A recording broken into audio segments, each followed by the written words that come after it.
minute taking. Thank you. Now it is. Good job. Okay. All right, thank you, Elena.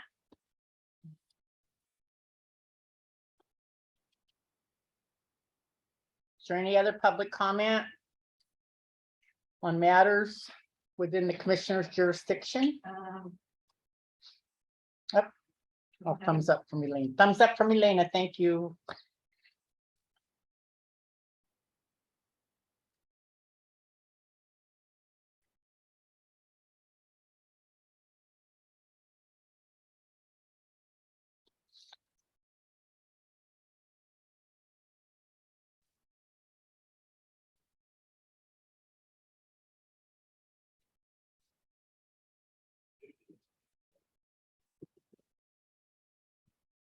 Oh, I forgot to bring my book back, but I kind of skimmed through it. I skimmed through that at home.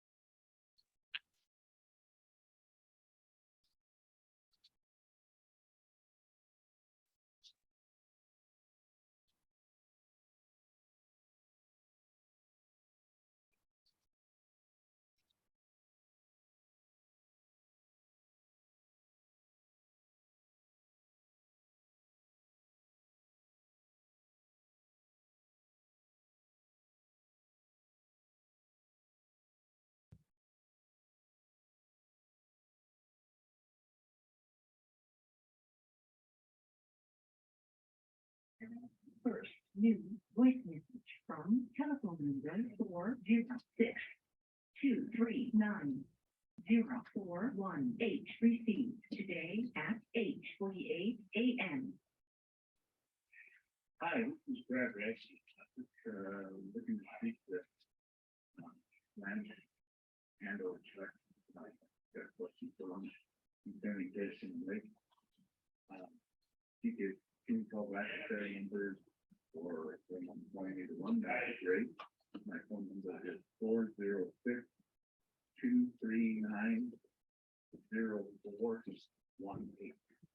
Erasing message. How are you guys today? Good morning. We don't know yet. Jordan, We're, yeah. yeah, we're finding out how.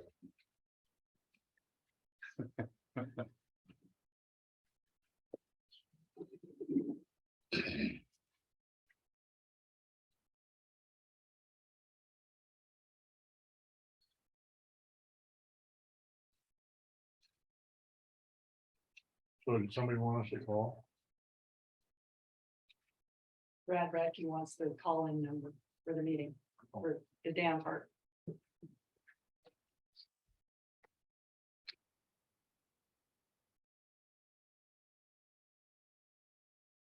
you have his number?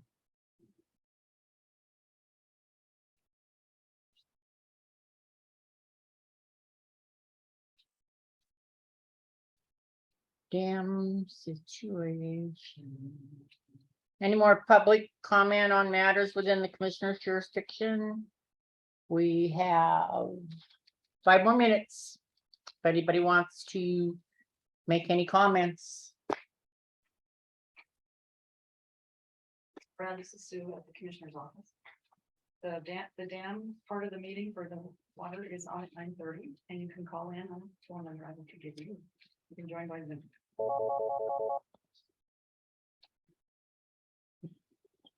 Gwinnett County Commissioner's Office. 1253. Hey, Black, it's Scott. Hello, Scott. How are ya? Good. How are you doing? All right. Right now, we're in public comment. No, it's. Yep. Oh, the commission, I think, is it 7022? 7022. It's 859-7022. Yeah, that's right. I think. Or Is that's it the word. 7022? Okay. I'll get you. 9:30. 9:30. Okay. Yeah. That might not work. Now that I think about it, Scott will be on. Scott will be on the phone. Morning. Where's everyone?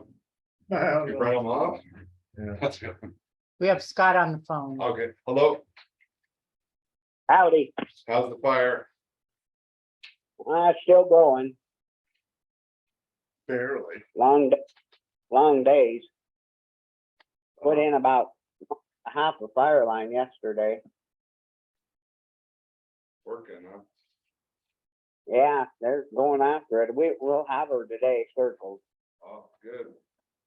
Anyway, he won't be able Well, to. Well, he'll have. Seven today. So we can get him to- I don't know what to do. He doesn't want to use the Zoom ID.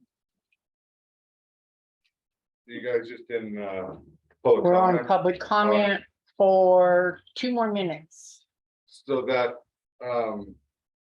resolution 22-8, I updated that, and so we've got Okay, the latest and, it.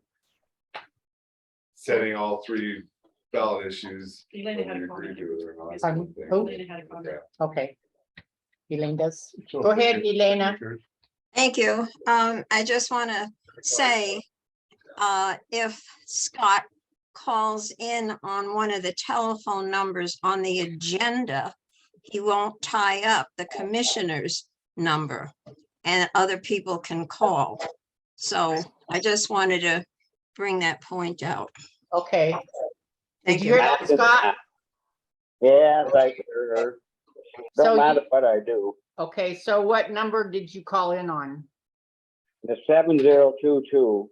Okay, so we need you to, Maybe he could join by the Zoom telephone. can you join the Zoom telephone? I don't know how, but I'll try. Just to keep everybody happy. Okay, so by telephone, you would call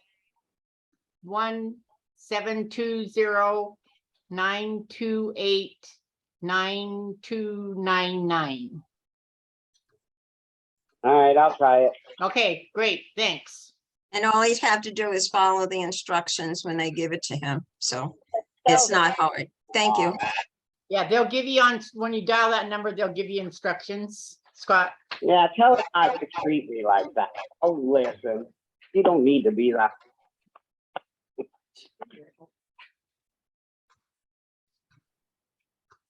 Okay, so we have 1 minute. And I'm doing something right here. What happened?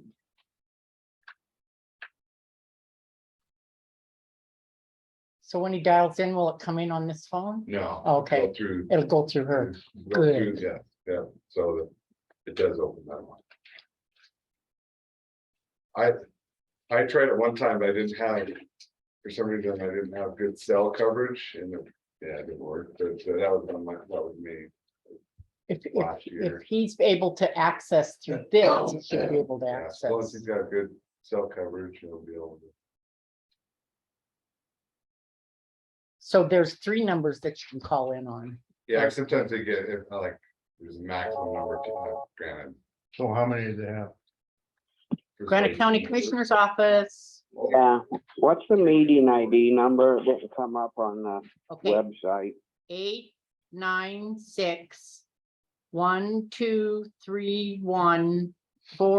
896-1231-4736. Okay, thank you. Okay, you're welcome. Hear you in a minute. That's verified. Yeah, Becky came up and brought me the sheet. I'm sure that a couple of people will want to do that too. Look at them. Yeah. Yeah, it's a public record.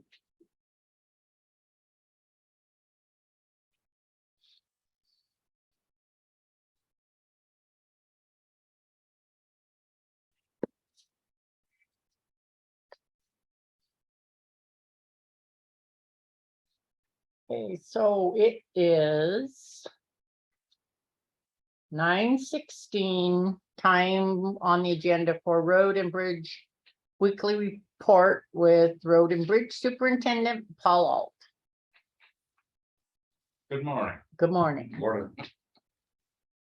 So we're just mainly right now trying to put a lot of mag down to hold some of these roads. Everything's so dry that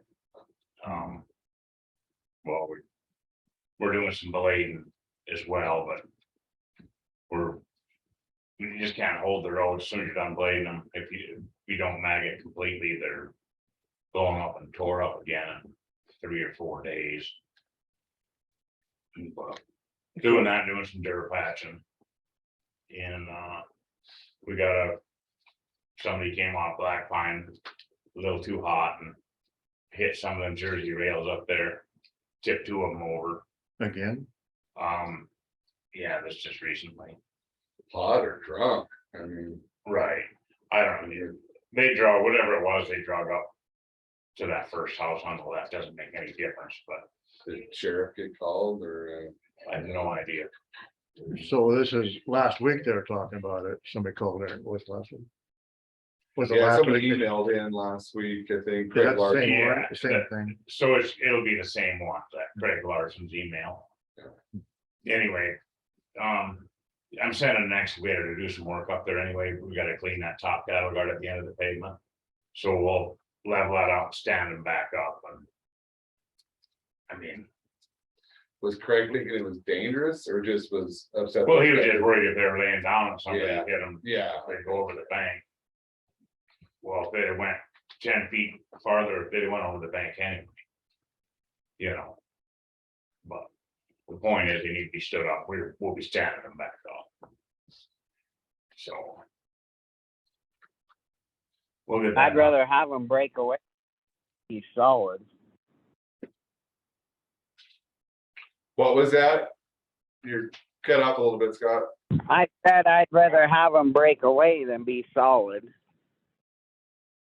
Yeah, no, we'll just stand them back up in line with the other ones. Yeah. I can't believe they took That's 2. what I mean.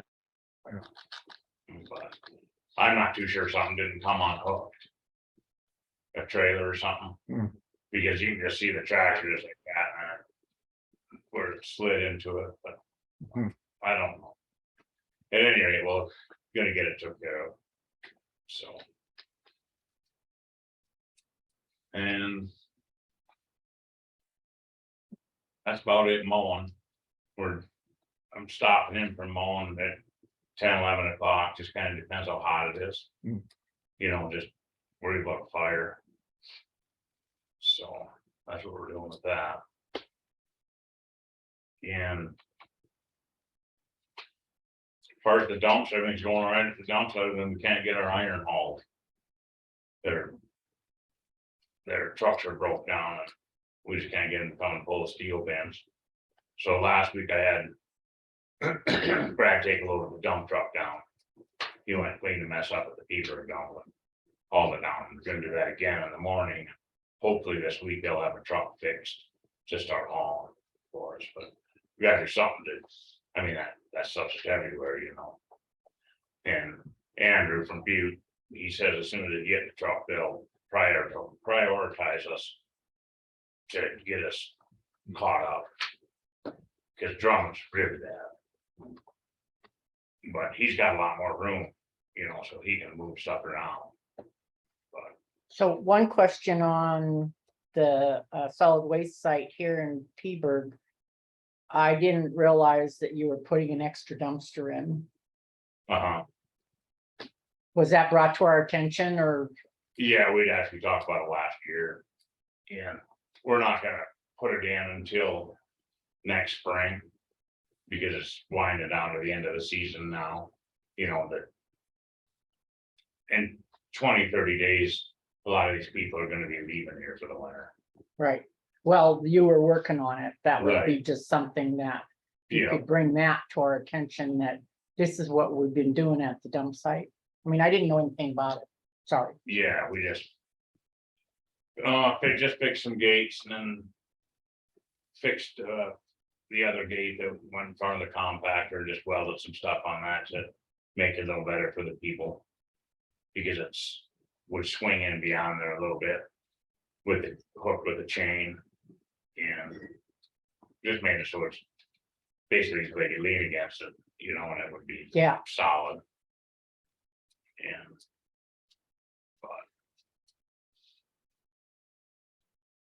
So that mag chloride, is that in the water? They're out on East Fork now and Look at all the water on the road. Is mag chloride in that, or you can put that on after? After water it and then maggot, throw more water on.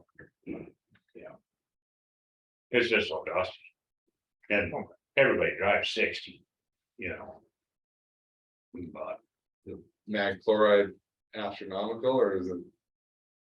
it's pretty much the same as last year. Oh, You know, there's more freight. But yeah, transportation. Interesting. you can't not have it, Yeah, you know. But everybody says you put that on, they drive faster. Well, they don't. They drive fast anyway. That's just the nature of the beast. And then there's so much truck traffic, like Eastport, for example. There's a lot of truck traffic up there, and you just gotta be able to see.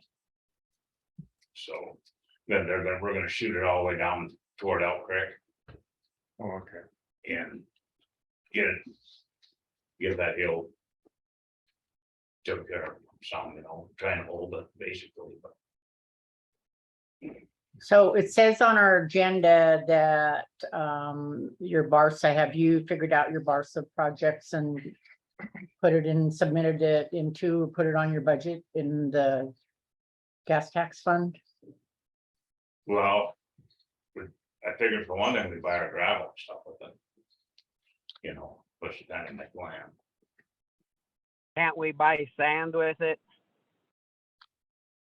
Well, this is normal procedure that it'd be gravel and sand, and it also was, can you use Yeah. culvert with the Barca funds? No, just gravel and sand. Okay, Just gotta be for on the road. okay. How's that phone number working for you, Scott? Good. Can you hear me? Yeah, we can hear you good. Yeah, it works perfect. But yeah, that Barca's for gravel and sand. Then we wanna get our sand, and I'd like to start getting that pretty soon. Yeah, the only one that has any sand is Tommy, and he'll have some more in a month, who knows, maybe 2 months. But we can get sand out of Rock Creek, and I just like to buy it from them and buy what Tommy has out here and get moving. It's. I don't wanna wait. I'd make, I like to get our stuff. yeah, I'd make a motion. How much is it? $8? Well, the stuff in Rock Creek is $8 a ton. Yeah, Tommy did. I'd make a motion we go ahead with that sand in Rock Creek and get it so we have it tied up, and then we're not trying to figure out how we're gonna get sand later in the year, the way stuff's going. how, I guess how much? What I'm thinking is 1,000 to 1,200 yards for both places. Last year we got 1,500 yards for each place, but we do have some still left over, you know, so we just cut it back 300 yards maybe, and we should have plenty of us. We will have plenty. Okay, So 1,200. 1,200 from each. Yeah, so you'd make a motion on getting sand from a particular place? Or is this normal business and you sand? Well, I think we need to get it from Rock Creek so we get it before they sell it all or whatever, you know. I'd just say get 1,200 yards from Rock Creek and we haul it. and Okay. 1,200 from Tommy. There has been a motion made to get the sand from Rock Creek. So you including Tommy too? Scott? 1,200. I think we better just worry about Rock Creek first, and then if Tommy gets some, then we can talk to him. But if, you know, we can't really make a motion when he don't have it. No, but he's got 800, 900, maybe 1,000 yards now, and by the time we haul it, he'll have 1,200. I think we should make a motion 1,200 each place and tie it up, and then we start getting it. Otherwise, That makes more Okay, sense. I misunderstood you, Paul. I don't hear you as good as I hear Chuck and Blanche and Blaine, but that, No, if we don't, we want to be able to have it so we can haul it. We want to haul it all ourselves. yeah. But we need to be able to haul it as we get time, so we're not just crammed on, is where I'm at with that. So we can just, Okay. got a couple of days, we got not much going on, we send 10, go get 10, 15 loads. Okay, so you want to clarify that, Motion. Scott? You want to Work. clarify? Yeah. Go ahead. So Scott is amending his motion to include both Tommy and Rockford, 1,200 tons. from each. 1,200 each. 1,200 yards each, and I second Correct. that. Okay. Okay, so it has, the motion's been seconded, Well- made. What? I guess we do need to change that because we know that Rock Creek's $8 a ton. 8.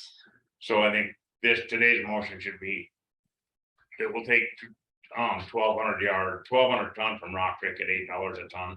And let me see what Tommy wants a ton. And next week we'll, Okay, do another motion on next week. otherwise, I mean. We better get a price. So the 1,200 though is $8.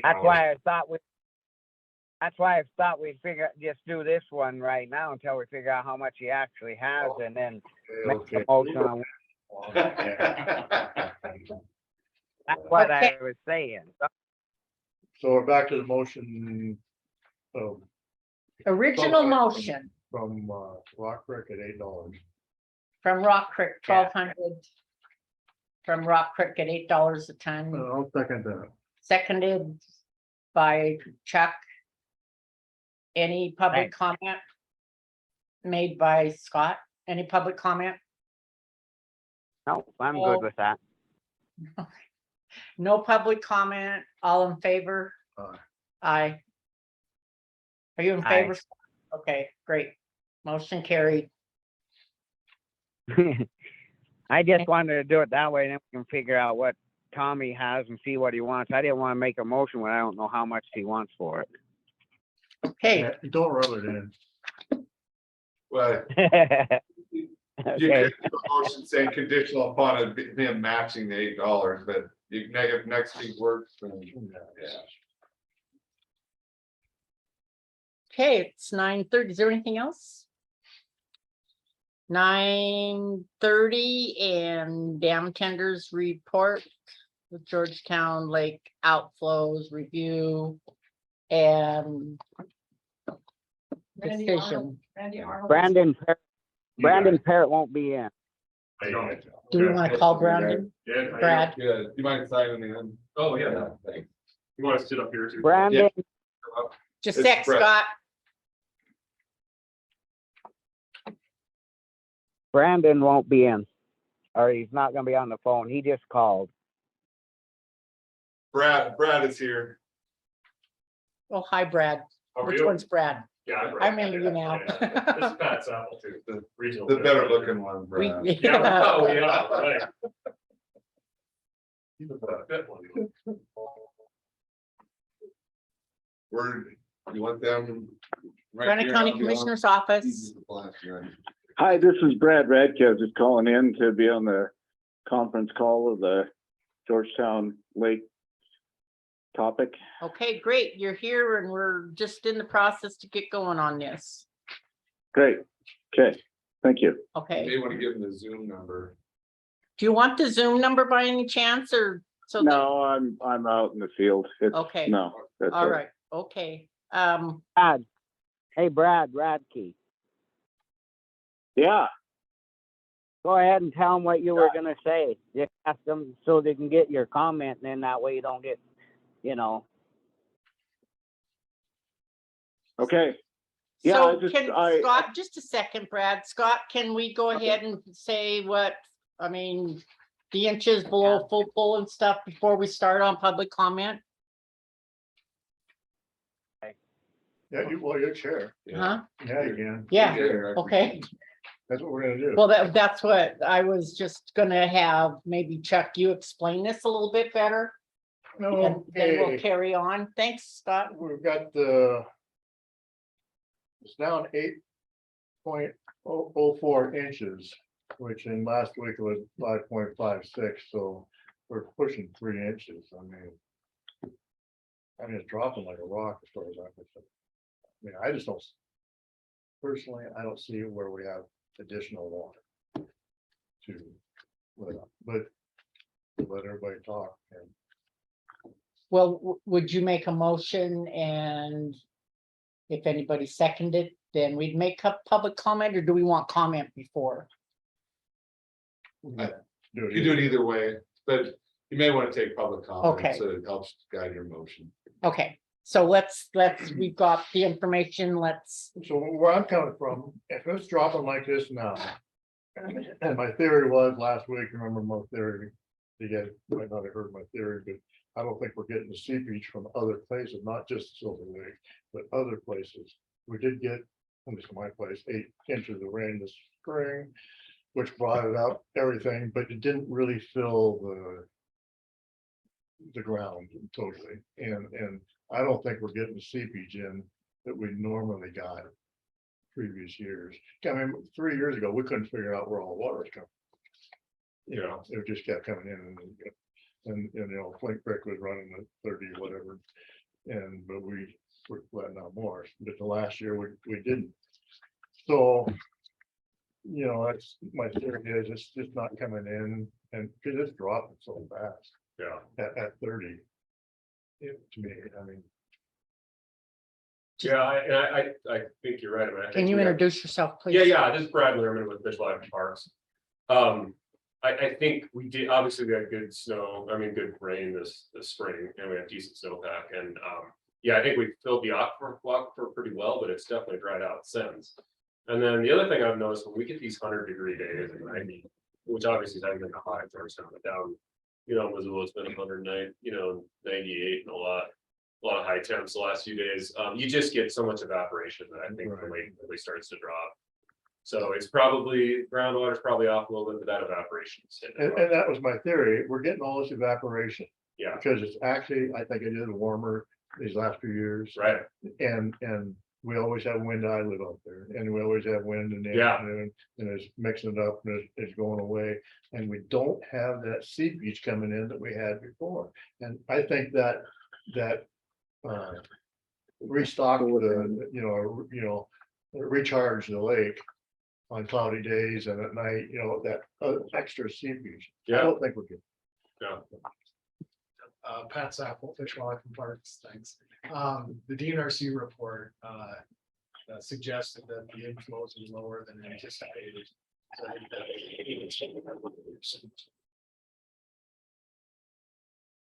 I just want to refer to the DNRC report. Okay.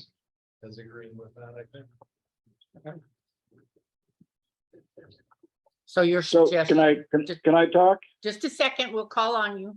Oh, okay, Okay. okay. Thanks. Soon as, is there anything else that you needed? No, not at this time. Okay, all right, go ahead. Introduce Okay, yourself, so please.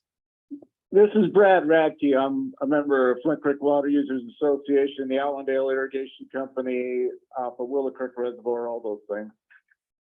So I understand there's only 30 inches coming in, but you're at full pool, right?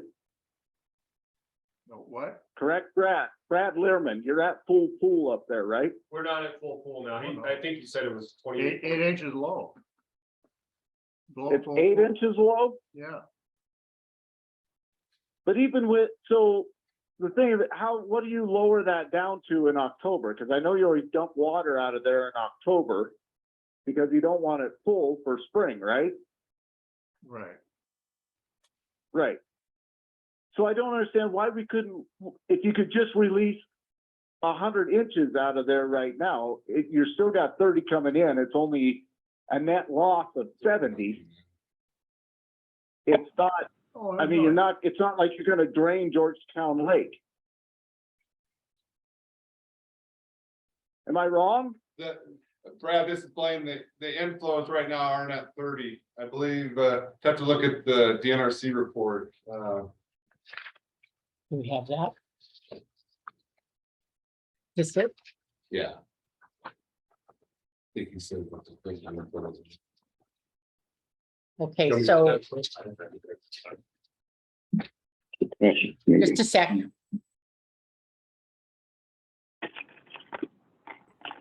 We're losing on average 15.48 CFS right now, Brad.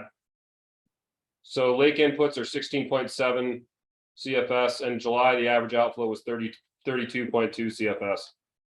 So we're losing 15.5 CFS right now, basically. Okay, what do you try to have per percent reservoir in October? Or when you go into the winter? Yeah, so Pat's Apple Fish Wildlife and Parks we prefer, 6428.5. Certainly we want to avoid, at all costs, anything lower than 27.5. I think the projection at the end of October was 28.2. It's on the sheet. End of October.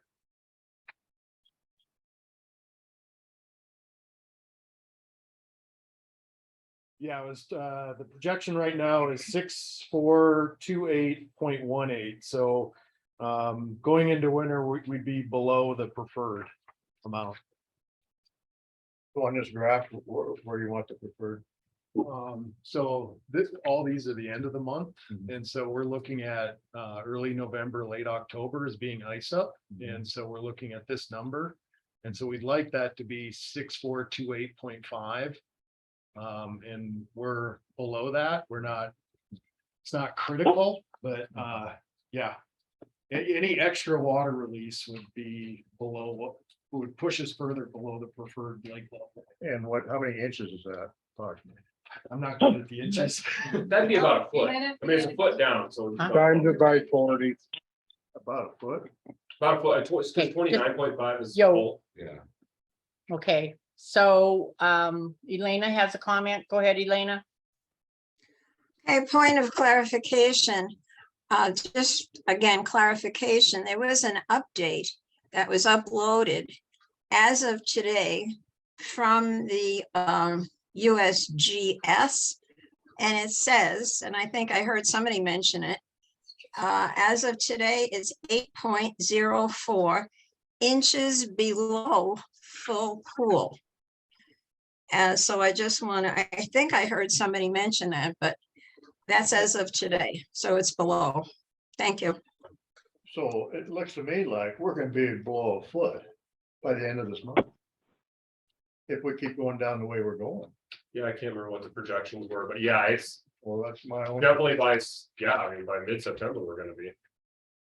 Yeah, so Sure. sorry, can I talk? Pat Sappel again. So August here is that number is the end of the month value. And it's 6428.7, so a little less than 1 foot down. But yeah, we're looking out to here. October. Can I make a comment? Please speaking. Scott. Can I Oh, talk?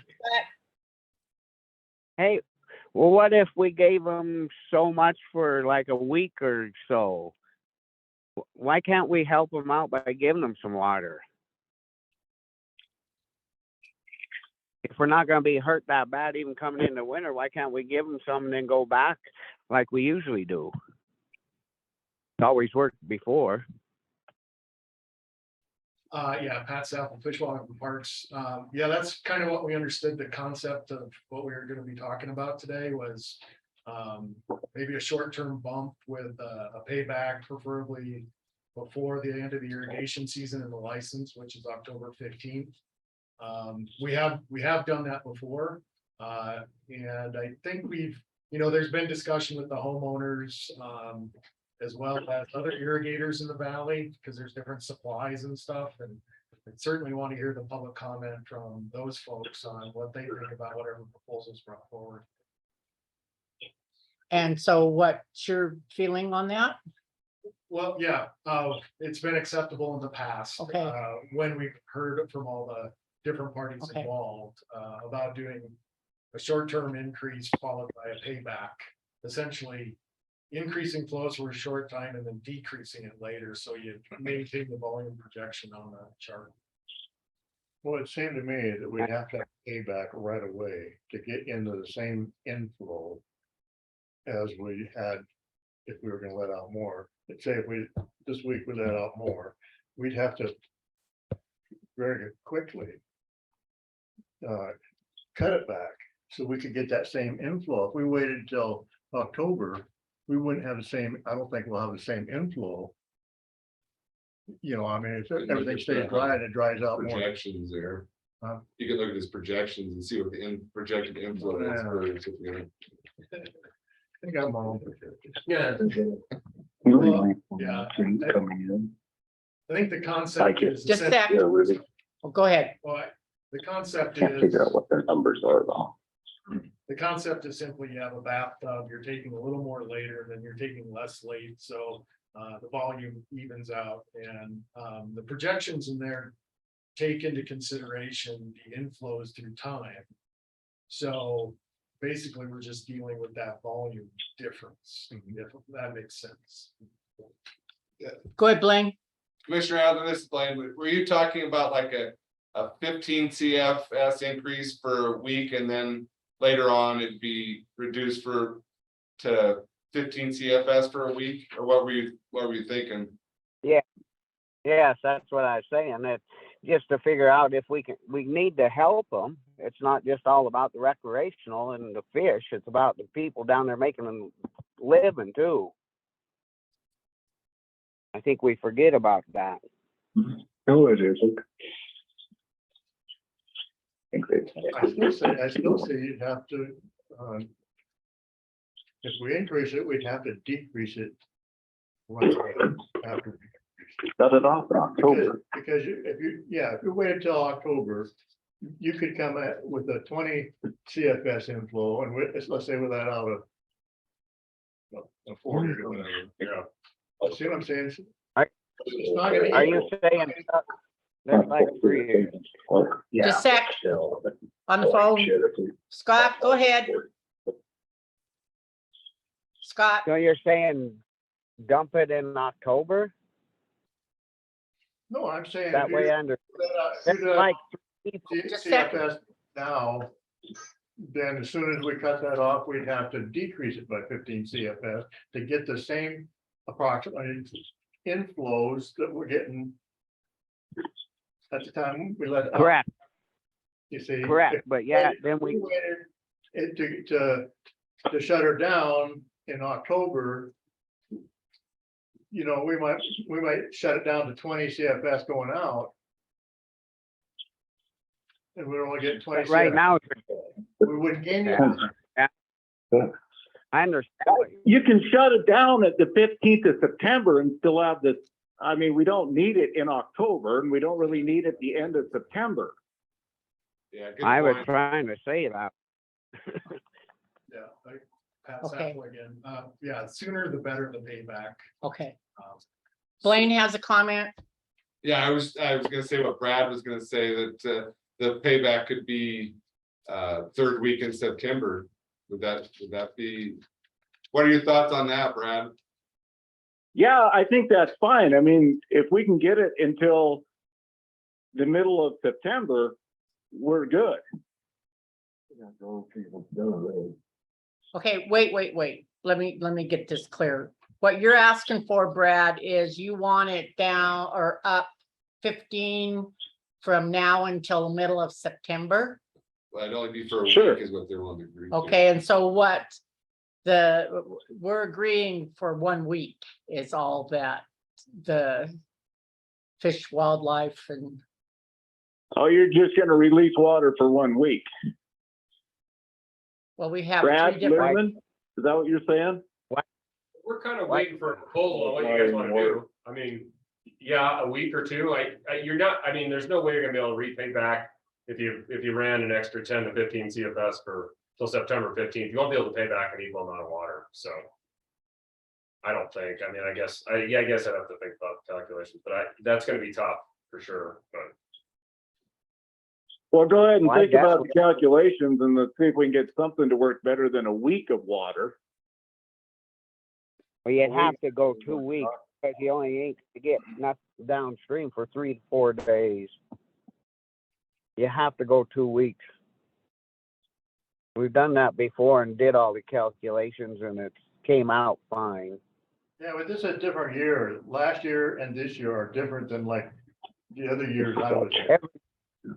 Every year is different, but I mean, if we don't help, It's drier.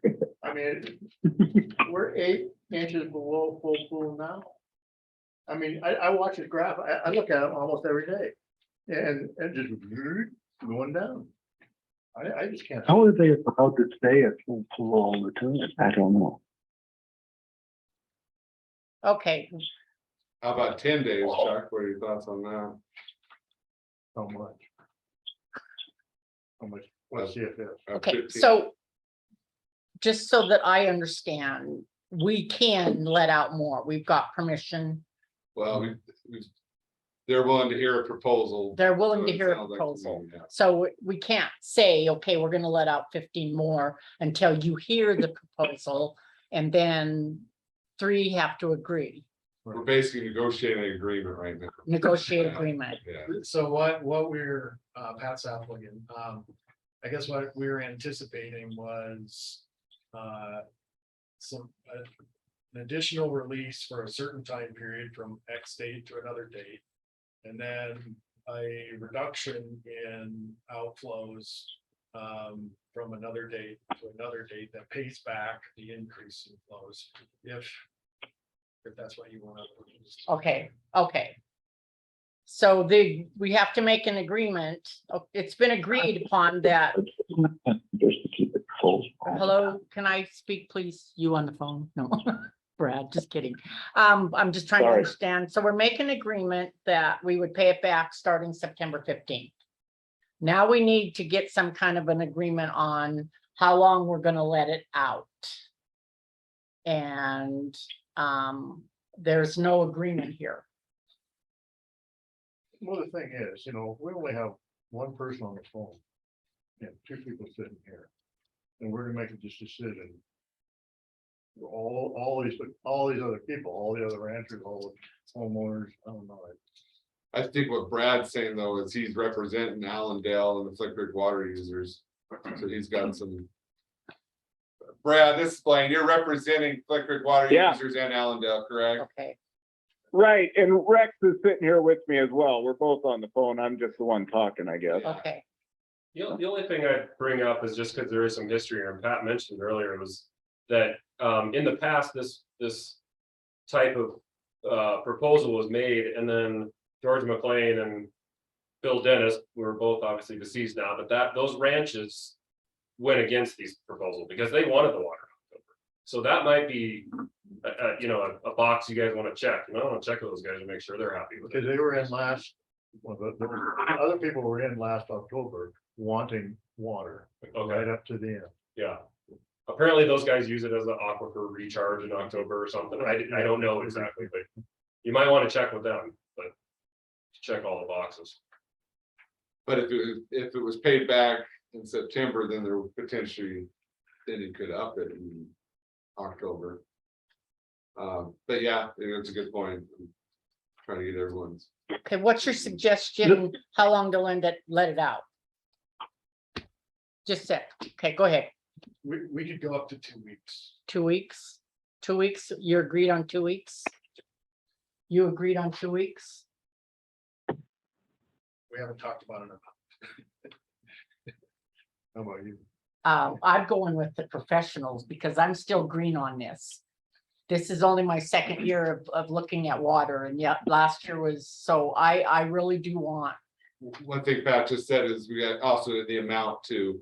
So 2 weeks of what amount? Yeah, 2 weeks. I of- can't see 2 weeks, 15. That's just gonna, the lake is gonna be so low. I mean, What do you think, Scott?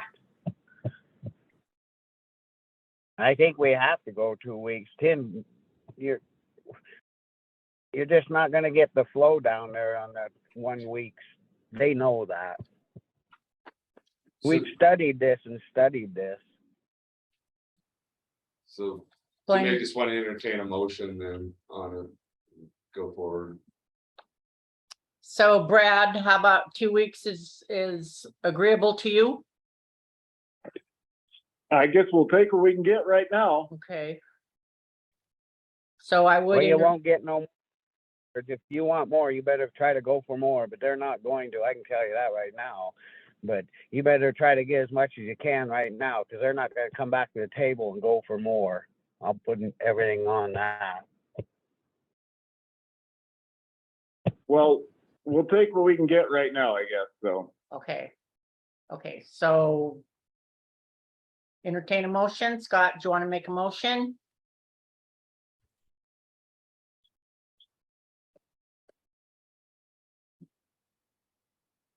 You there, Scott?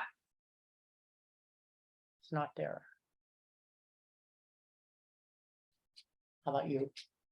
No. Okay, Maybe wait a second, see if he can get, He's still. Get back he's on. Still hooked up by phone on Zoom. Scott. You, There, now I hear you. I think I got it. I think I muted it or something. I set my phone to the side. did you want to make a motion, Scott?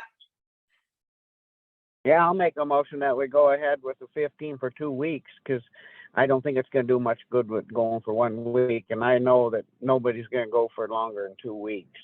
We've been through this for years, and I just hope this is gonna help them out, but it's not good. with the payback, it's mid-September then? Payback in September, Scott? Yeah.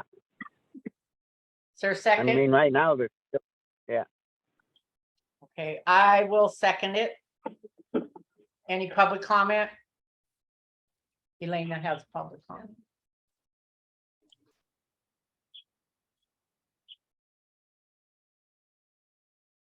Go ahead, Oh, Elena. okay. Thank you. Just a question, not to complicate matters. Does FERC have to be notified if there's any changes in the normal flow? Yes, Okay, You just send the chief engineer an email letting him know what the temporary modification is. thank you. any other public comment? Okay. I'd just like to say that I would love to get the ranch more water. This seems like an exceptional year like last. And I don't think we have. it. But I'd love to. We did it other years, and if we had an extra sender down. And also, I'll email Paul Hooper and Dan Brewer to see if they're in agreement as well. I don't think they would have any issues, but you never know. Okay, so this motion is, but you have to get permission first before we can do it. But yeah, you can do your motion and then I'll, if you want me, I'll take it to the agencies, the Okay. other two agencies. And then when you take it to the agencies, they either agree or disagree. If they disagree, then it stays at 30. Correct. Did you understand that, Brad? Yeah. Okay, all right. So all in favor? Aye. Aye. Motion carried. Anybody against? Anyone against? Go ahead. Reluctantly. I don't think we will. Okay, all right. So in the request, if we can have the amount, the dates, the start and stop of the additional, and then the payback time.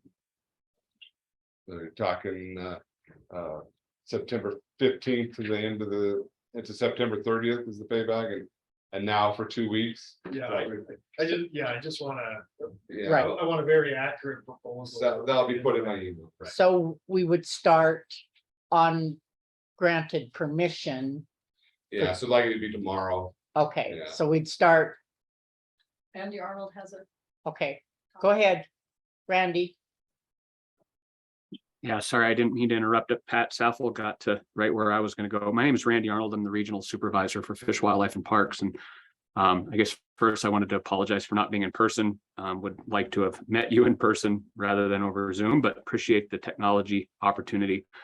And then the other, I just wanted to capture before we were done to address the letter that you had sent. I jumped in a little faster than I had intended, but just to let you know, we do intend to be participating as much as we can here. Brad and Pat are available and will be attending.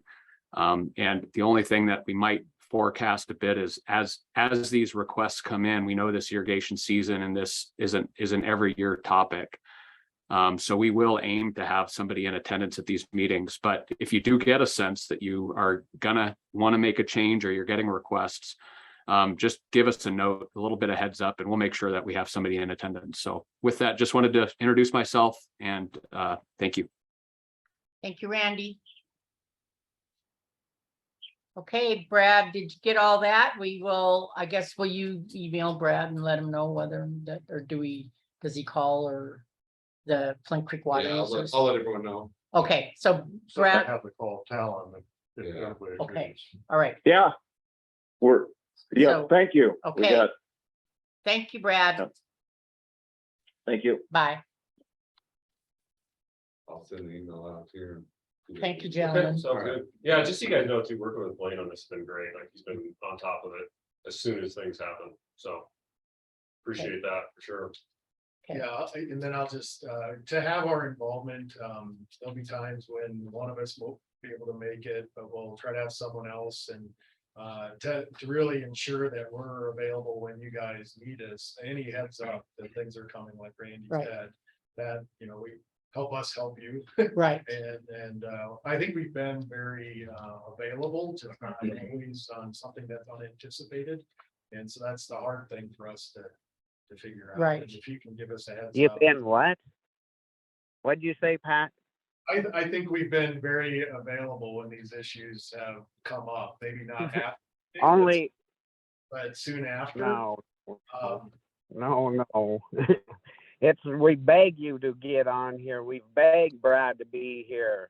That's not being very, when we gotta read, you can read our agendas and stuff. I know you got other stuff to do, Pat, but this is so serious. We've had to beg you for years to get stuff, you to come and Brad to get a hold of. Brad isn't good to get a hold of. He's busy too. He's got stuff, but Yeah, well, we'd like to, when we don't know if the issue's coming up, then that's hard. every year we go through this irrigation stuff. Every year we can go back and get in the minutes. We argue over this every year. It's coming. Yeah, I just think we can work together on giving us a heads up on when you want us here. I think you guys hear about it before we do. And so we want to be available when the issue comes up and just help us with knowing when that is. okay. Thank you. Okay, 10 o'clock. I just have one more question. Oh, sure. Do we feel like the homeowners and the Up Valley irrigators were represented in your motion and decision? Do what? He's, well, I'll include everyone in my email, then homeowners and irrigators. I can include Sam Dennis. Do we have homeowners there today, Blanche? No, Or anybody on Zoom? No, nope, we do not. Thank you. Okay, I think that's a good check-in. Yeah. And that's something Right. I like to do it as part of our decision. It's that everybody's aware and they've had their 2 cents. Like I said, we've done this before in the past, but getting that additional input can Right. address any concerns that we're not aware. well, my concern is, like I said, we've done it in the past. I'm in total agreement with that, but this year, I mean, it's, like I say, I'm just watching it go, and now it's gonna go. And then, I don't think we could recover from it. That's my own personal opinion. I measure the rain out there at my place. I live out east, so I'm kind of like a amateur weather guy all the time, and I watch everything. I don't think it's Okay, so we are at the end of this Thanks. agenda item. Thank you very Yeah, much. thanks, guys. Appreciate it. Yeah, good to see you, Blaine. Yeah. Thanks, Blaine. Thanks. Nice to see you, boy. You too. Twin legs. Good to see you, Chuck. Good to see you soon. Thanks. Good to meet you. Yeah. Have a good day. Yeah, you guys take care. Okay. Okay, See ya. we are running a little behind, but we'll quickly do the Granite County Board of Adjustments appointment. Sabrina Alexander, discussion and decision. We have her application here. And I would say that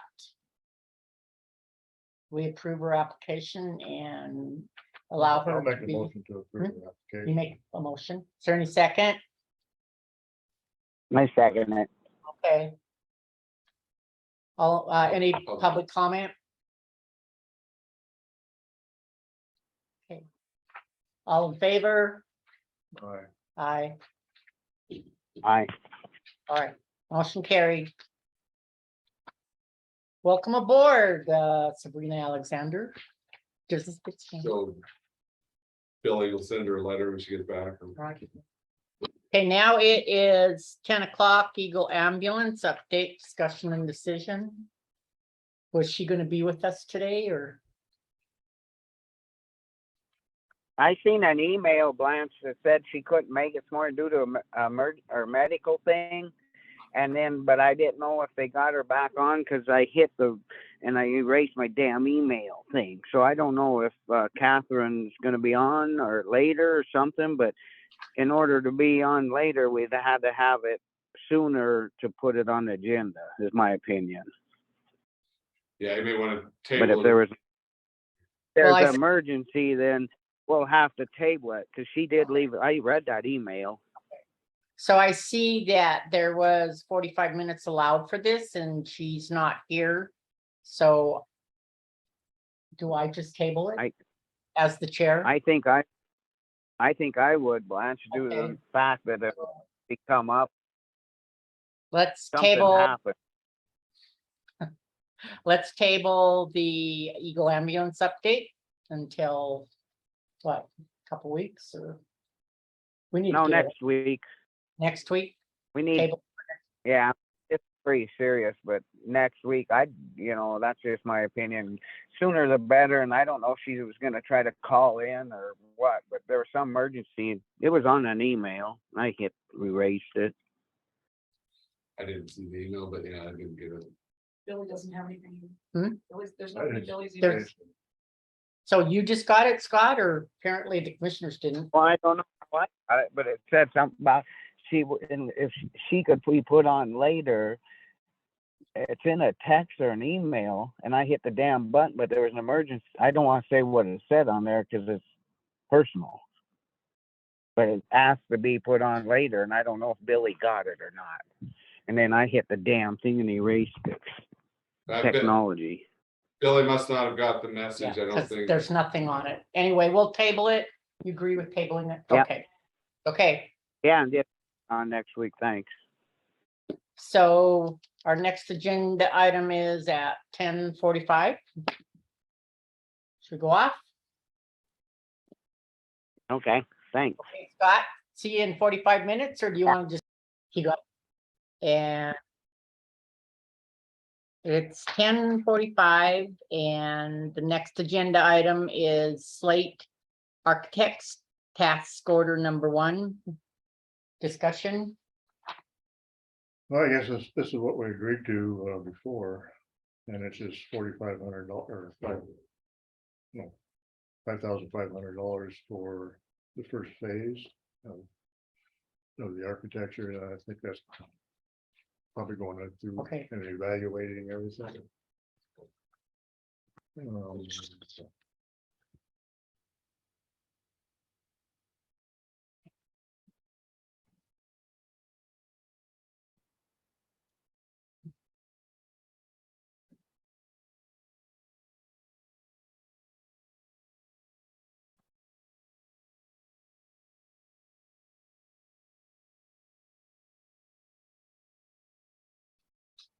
Actually, it doesn't. So we get the floor plans, including all doors, windows, plumbing and fixtures. And we get elevations, all elevations of both buildings, jail and here. Room names and numbers. In file format, a PDF file of plans will be issued to the owner. So what they're doing is scoping the whole building and putting it on plans. Yeah, updating our old one. We used to have an old one. So, yeah, I think needs to be updated.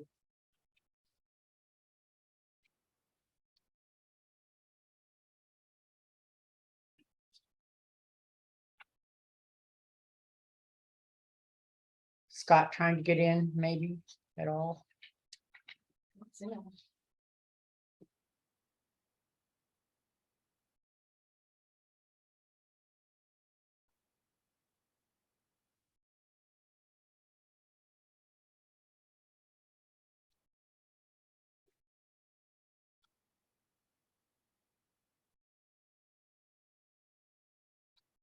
I guess I'll make a motion to accept task order number 1. Okay, motion's been made to accept Slate Architects task order number 1. I will second it. Is there any public comment? Oh, wait a minute. Elena, I'm in here. is this on the web? Thank you.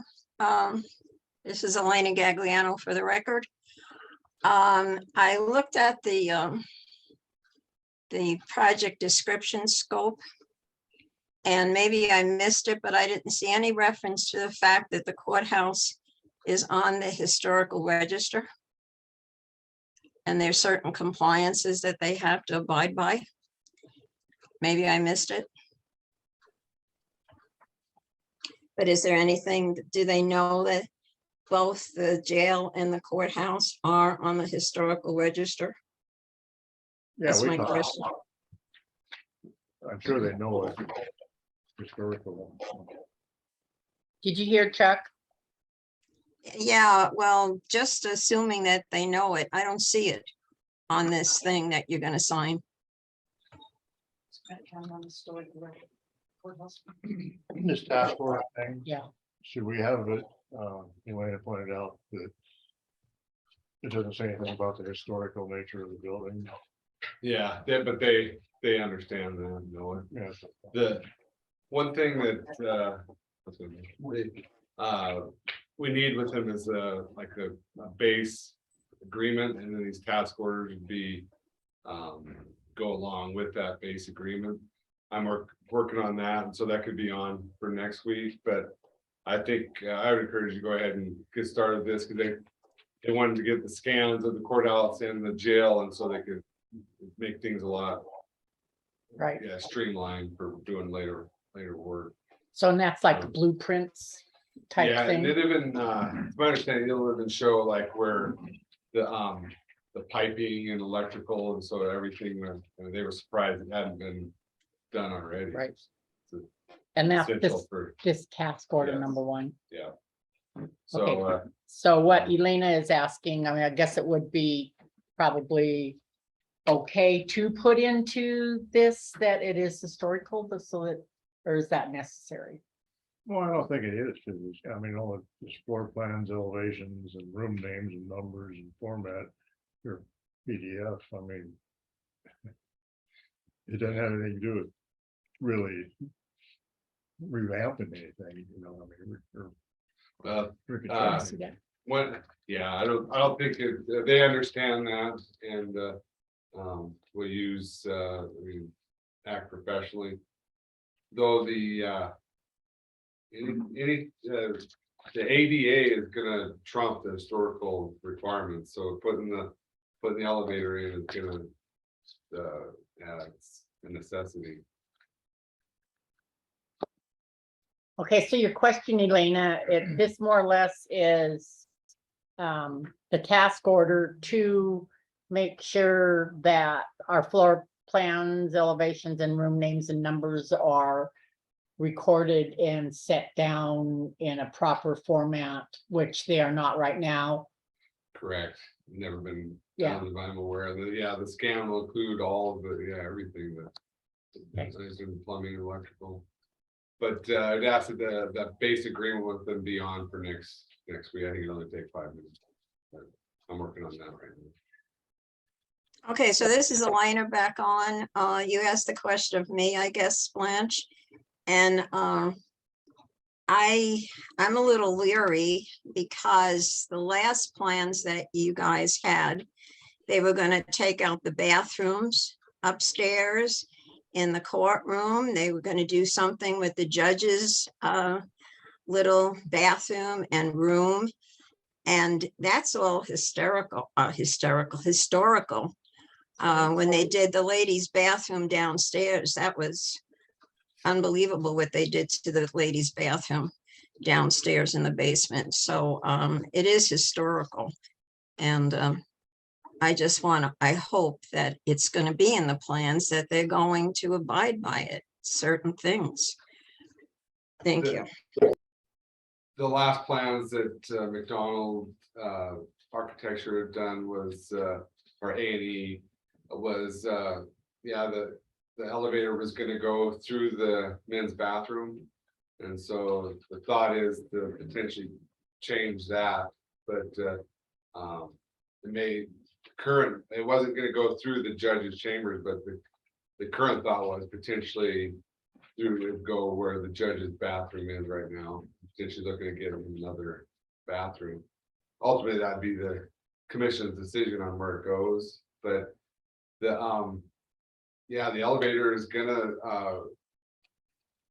change the nature of the courthouse, but yeah, it's not gonna violate the law. And it's yeah, it's good. We've got to put the elevator in. It's Right. that's Well, by ADA. Blaine, they have to comply because it's a historical building and they would know that. Are we asking that they make a statement in there that they will comply to the historical I architecture of think the you have to do building? it on this first Yeah. task order. I mean, this is just to get started. Yeah, I do it in the base agreement. I'll add that language that they'll follow all. Okay. Okay, All laws regarding historical buildings. okay. All right, your motion was made. I will second it. Any public comment?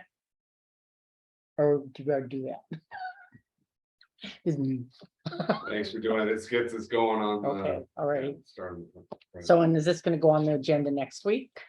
That base agreement will be. Okay. Just a, yeah, 5-year agreement with, Slate.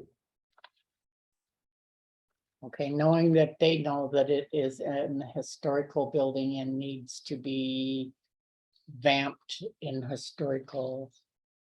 Yeah. So does this need to be signed Yes, please. by the Acting chair. acting chairman? Chuck made me do it, by the way.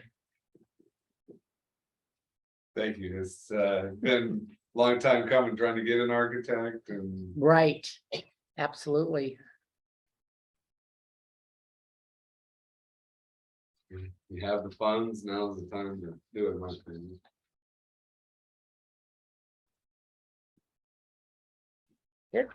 Okay, so you, Thanks.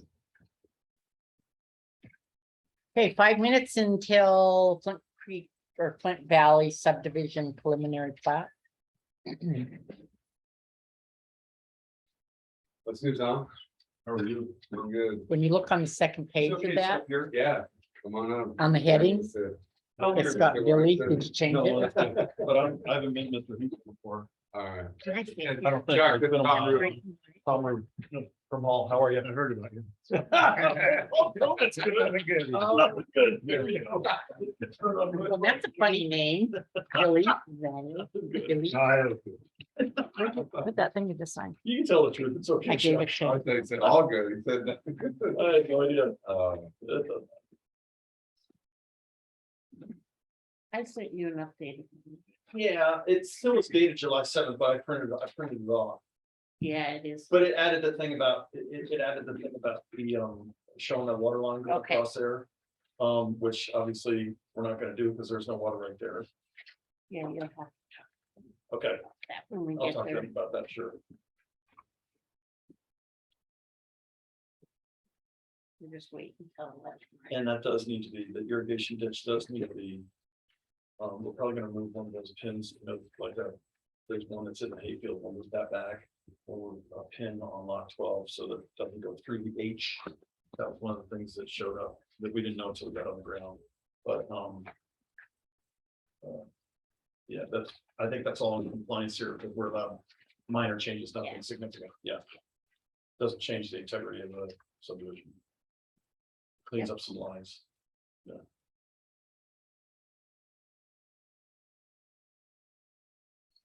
And Gordon won't be here. He's got- Who? Gordon Swanson. So. He wasn't. No. Those are the only two that I really saw changed from Yeah. the originals, yeah. everything And else is- street sign thing. Yeah, the street signs, and our intent is to build out both power and road for signature.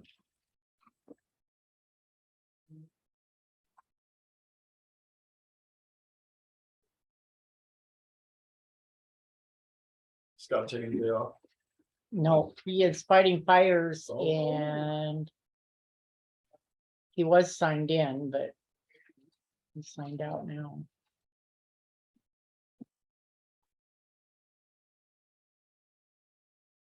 Susie, I didn't know you were doing this part-time or full-time or. I'm just filling in for Billy for on my Billy? part-time job. The page really got a little messed up on me. Do you mind? It's just too big. Michelin. Yeah.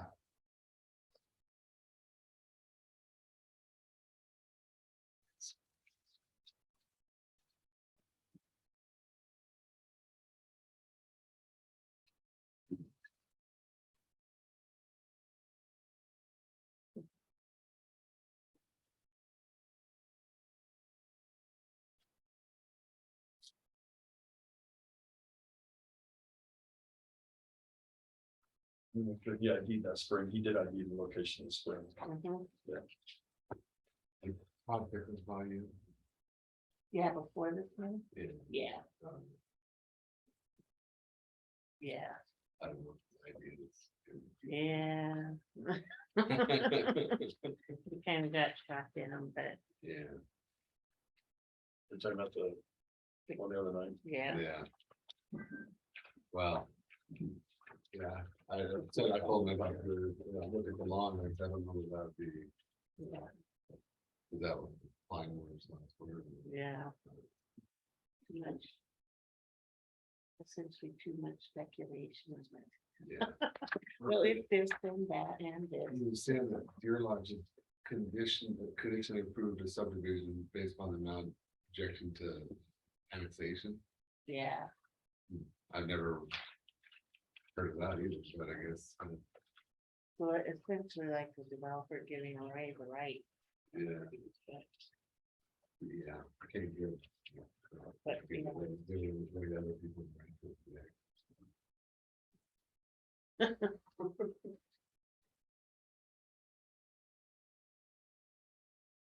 Okay. 1 minute. And I'm like about the dog fires. But Oh, yeah, that's.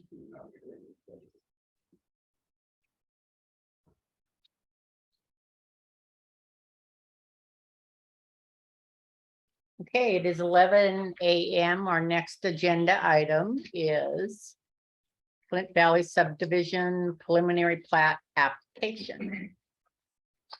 Linda? Okay. So this is a minor sub or a major subdivision. Gotta put my glasses on, I can't see anymore. Being done by Tom Rue, who's here representing his subdivision. It's 9 lots, 2 of them are down by his pivot, and then the other 7 are up on kind of sitting back there on the ridge by where all the other Flint valleys are. So at the time he had done those Flint valleys, he had reserved a road right of way to eventually do this one as well. So it's obviously within the same kind of building development as the other 4 little Flint valleys that got done were. They're similar sizes. The ones up on top are 10 acres. So those will be reviewed by DEQ, and then the 2 down on the bottom are 28, over 20 acres, so they'll get reviewed by Chad. He'll put in the 2 on the bottom already have access, one off Partridge and one off Farm to Market. But then the other 7 that will go in on top will have a road, a new road, so he'll put the utilities in the road in for those. So let me just go to, we did get a letter from Gordon and you should have gotten that. But that's just a notation that I forgot to put it in the comments, so I'll put that in to the comment section there. The planning board's only comments on this one really were, we had one comment there from Cameron Razor about water lines and, or water right. He had said that he had a water right off the stock water. So there's a spring on lot 9 and that feeds a stock water. And there is a pipe that goes under for the Pipe stock goes water across the field, yeah, that that he's using. He's not using. it. Oh, he's not using. He's So, not using. it. yeah, so the stock It water, crosses a port, and I can Yeah, speak to go that ahead. whenever, you want me to speak Yep. about it now? yeah, you can go Okay. ahead and explain. the water. There is a spring on what would be lot 9, and Mr. Razor was under the impression that there's a water line. From that spring, it services a stock tank that is also on lot 9. But then there's a water line that goes across our hayfield, clips the corner of his property. And provides water to some stock tanks in what was the old Peterson place. There is no water right, that spring has never been recorded, we're in the process of recording on that spring now. But that is to the benefit of ourselves, and originally the Petersons were the, well, which would now be Tom Corbett and Barrett Downs. So we're in the middle of filing on that spring. The water right that Mr. Razor brought at the time to the planning board meeting, we did not read. Had we read the water right he had, it was actually out of Flint Creek. It's an irrigation right. It's not a stock water right. And unfortunately, the irrigation right he has are for an apportioned amount of his of irrigation water that would water his 4 acres that he purchased from Mr. Bucksbaum. Unfortunately, the previous owner, the Klein family, took all the ditches that Peterson's had. Klein's bought it from Peterson. Peterson used to hay that. As we do now, we still hay it, but Peterson's did it with floodwater, and there was a system of ditches out there. When Klein's bought it, they own the 4 acres that Cameron owns that Cameron owns now, and the rest of the acreage that's across the street and stuff that we have and we pay ourselves. Klein's dozed in all the ditches and put a pivot in, so they got rid of any delivery system for those little ditches or the little corners and all that. So they got rid of that system. Bucksbaum subsequently bought it, and Bucksbaum sold to myself and to Mr. Razor, but made no assurances or anything like that for that water to be delivered to him. So the claim that he made at our meeting about having some sort of water that is affected by the subdivision is not accurate. He does have a water right. It's in a different location, and unfortunately, he's gonna have to deal with us to get it delivered to him if that's what he wants to finally get to. He does not have a stock water right, which he thought he might have in that meeting. He has an irrigation right. So. Are the Corbett's claiming any right? That's No. great. So the planning board added a condition which is condition 19, which I believe Tom's asking to have. Yeah, at the removed time. off there now because of the clarification of the water rights. So that is one, I mean, that's my understanding. It Like is, 19 it is, and I, if it's okay to speak to that. Mhm. At the time when Mr. Razor was there, he was the only person in the public that came and spoke to this, and he had a water right and he showed his phone, and I wish we had read his phone when we were sitting at the meeting. But in the interest of not making any trouble, if he truly did have a water right on the spring, which both myself and Gordon and DRSC were unable to find, then we said that we essentially allowed line 19 to come in there and say, hey, if this guy does have a water right on the spring, we'll make sure that it's referenced on our plat. Further investigation finds that he does not have a water right in the spring, so I don't think it should be referenced on the plat because it does not exist. So yes, I would like 19 removed. Cameron understands that now. I mean, Yeah, there is no water right. His So water right Linda, is you somewhere think else. that's okay? Yeah, I mean, I think that's fine. And then the only other change that came up at the planning board meeting was on the roads. Signage. Yeah, for signage. So the sheriff always asks for signage on on roads. I had originally written it in there that he would sign the new road, Robbie Lane, where it connects to Partridge. Yep. And then Partridge where it connects to Colbeck, but that's already signed there. And then Colbeck where it connects to Farm to Market.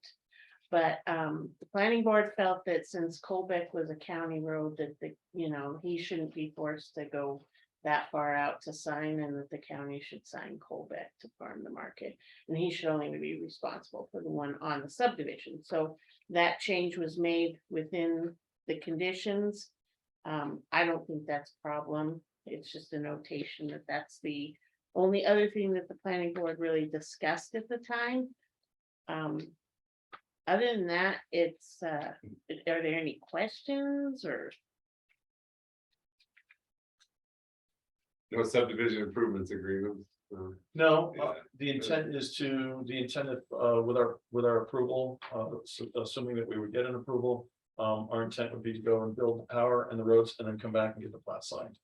I don't intend to do a subdivision improvements agreement. Well, we've never had problems with Tom, and we've had problems with other people here in recent times, so, but not that. You should always say no to them, but it's, I guess- it's a red flag. Not that I would ask for, that I wouldn't possibly ask for one, but right now my intent is to just go and build it and then come back and get it signed by you guys. Or by the, by the powers. Sounds good. So do the improvements and then come for final. Or to record.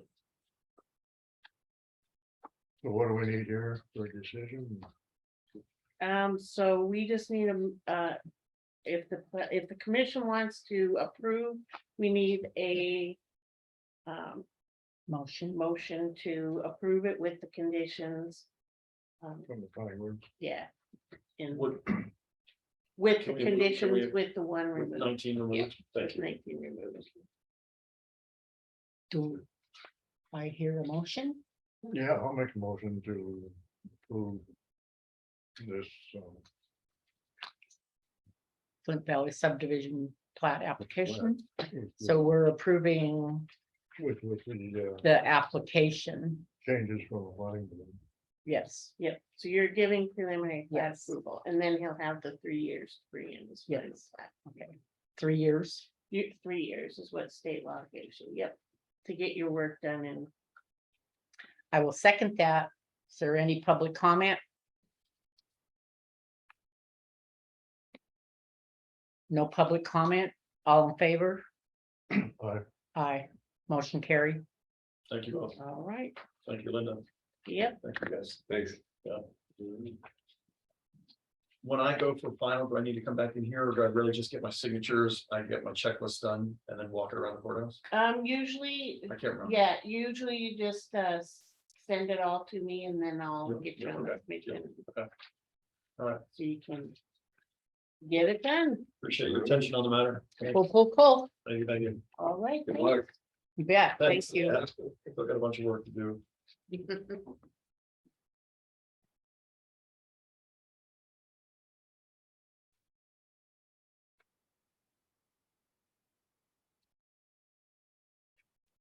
got a huge book there. What's that? Got a huge book there. Yeah, Gord's pretty serious when it comes to his application, Yeah, well, soils and, yeah, DEQ.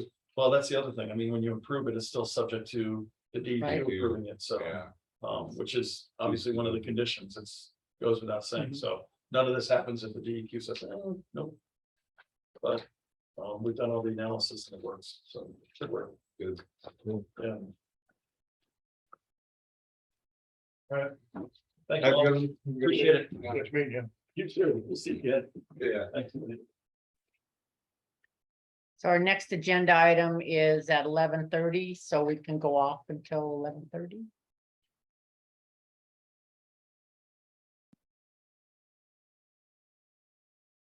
It is 11:30 and we are now at our work session in preparation for our budget hearings. And public comment will be held until the end of the session. We've been allotted a half hour.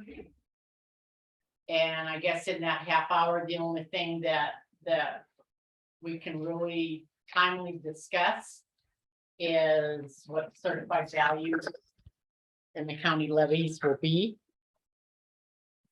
And I'm not sure if this was posted online or not. Did you know if this was? Trying to get them on there, but I could look. Okay, and so what we have here, the 2022 certified taxable valuation information that we received from the Montana Department of Revenue that is giving us the countywide value and other values for other funds. And that's what we base our budget on is how many mills that we can use and what the mill value is. And I'm not sure how, but these are the certified values. And let's see, what does she have here?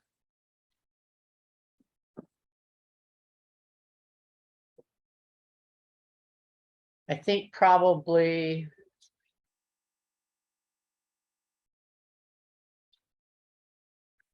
just make the public be aware that we have received our certified values. And let's see, the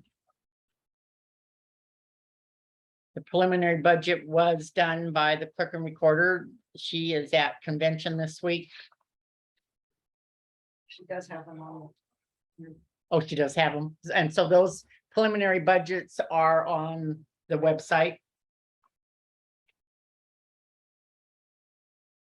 I think probably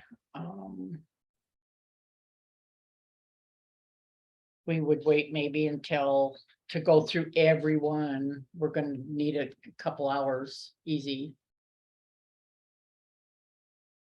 What do you think, Chuck? What?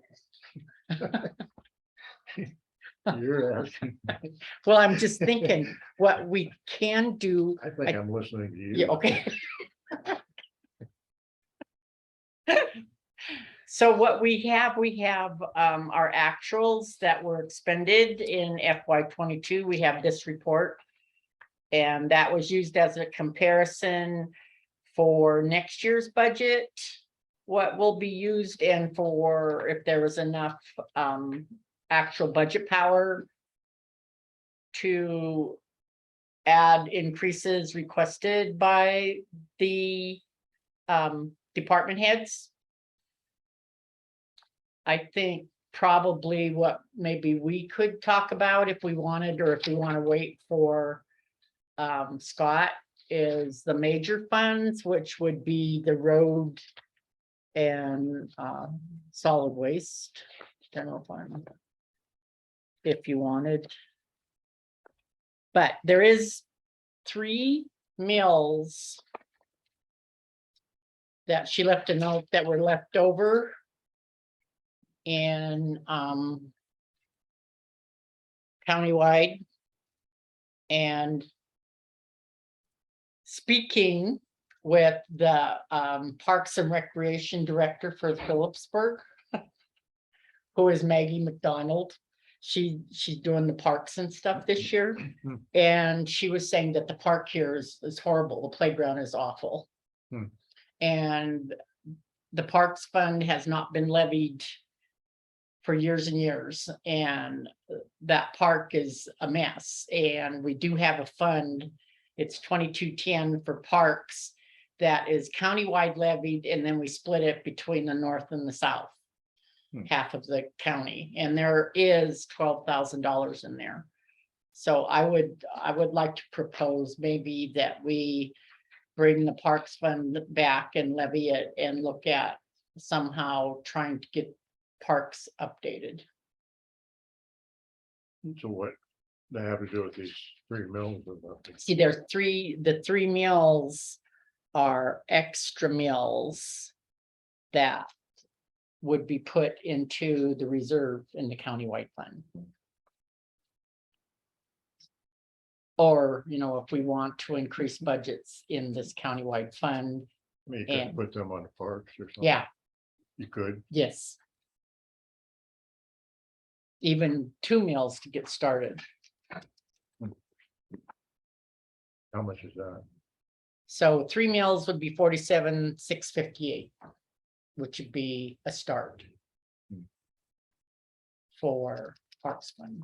I mean, that's something I just am bringing this up to think about, maybe get a hold of the cities and see.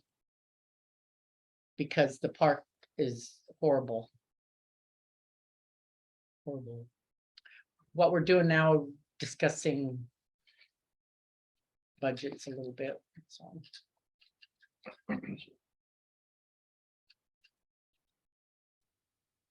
So they'd have to come up with a plan on what they want to do. Well, someone has to come up with a plan. Once upon a time, there was a park board. And then the park board is what got the park out here going, and I think there's probably a park board down in Drummond, I'm not sure. But yeah, we'd get a hold of the park boards or get a park board going or visit with the city, because they take care of the park, the city does here. And just let's find out where we could make it better and what we can do and start So we saving own up the The funds. park, they just take care of it. I think they own it. I think it's, I don't know if it's city ground or county. That's one thing that I would really like us to consider, is maybe levying for park fund to start. I'm pretty sure it's city property. Hmm? I think it's city property, but It's what? I'm pretty sure it's city property.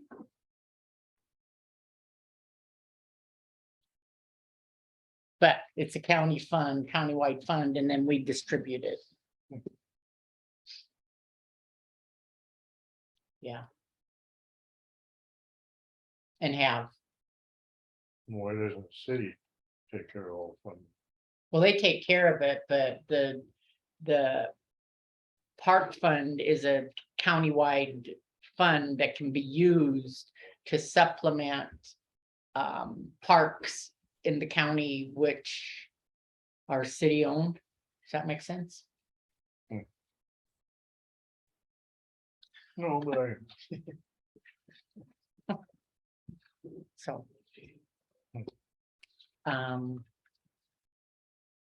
but we can't do that until they have a plan, what they want to do. So what? They'd have a plan of what they want. Well, we can start, we can levy it and they can get a plan, and then we'll know how much it costs. I mean, we wouldn't be raising any tax amount. We'd just be using what we already have in a different fund. Does that make sense? No? Okay.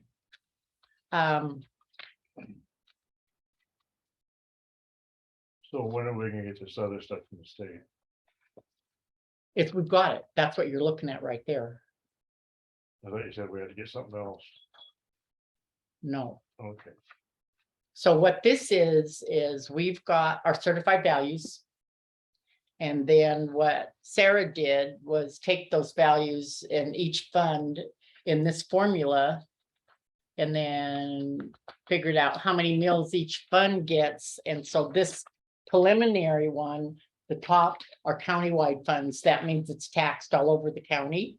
And that's where there's 3 meals that we are allowed, and that's ours to use, either raising the reserve or like I said, she's got 3, we can maybe reset up the park fund and maybe, I mean, it's just something that needs to be done. It's my feelings. I mean, it's up to you to also, but my feelings, that park needs So to we be, can do our major work session anytime.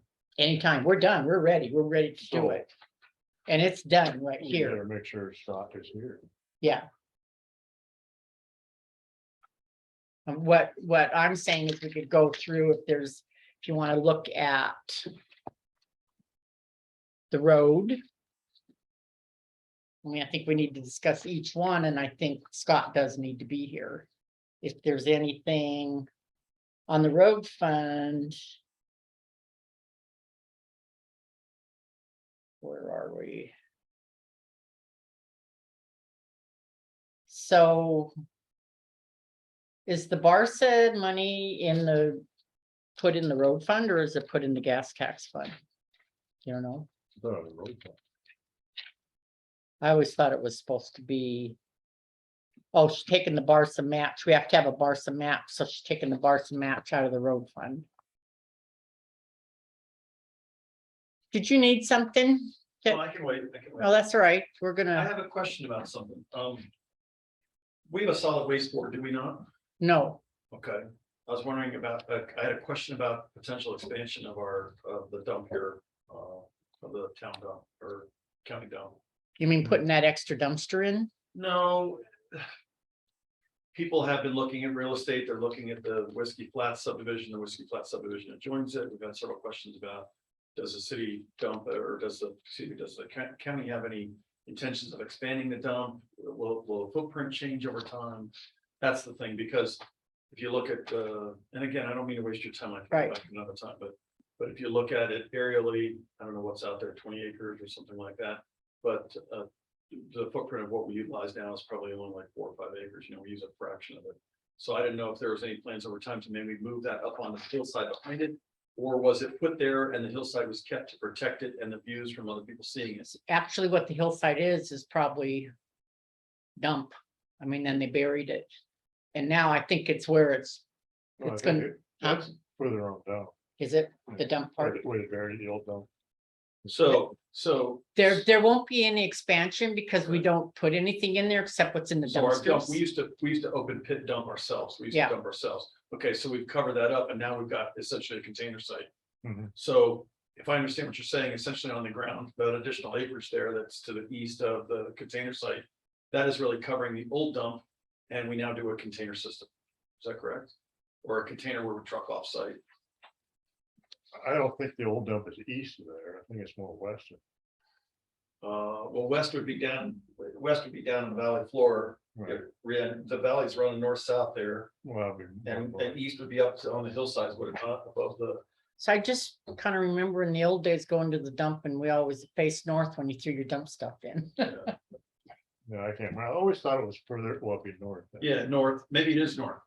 Maybe it is north. It seems like it was But it always, seems like there's, when you look at the footprint, there's some open space, and maybe that's it. I don't have that kind of history. I've been here 26 years, Yeah. 27, whatever. But I didn't know that we had an open pit that we covered yeah, and then moved down to the container site.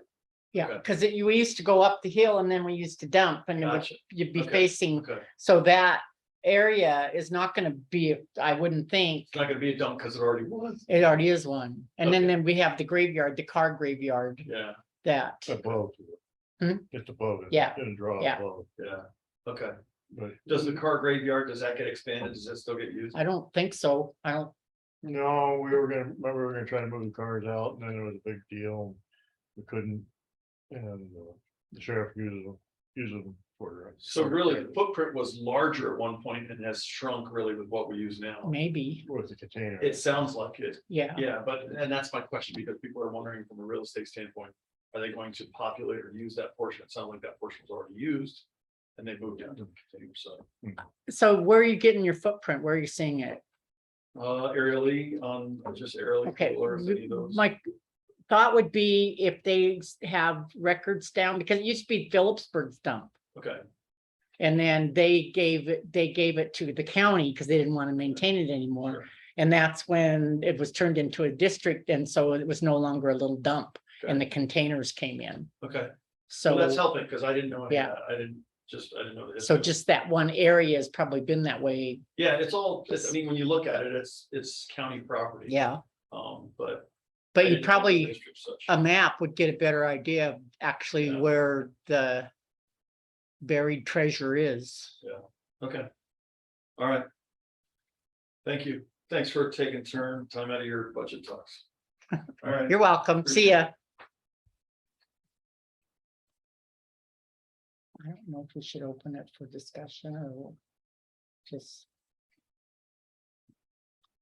Do you see anything? No. Okay, non-levied, where does she have solid waste to solid waste doing okay? This is non-levied.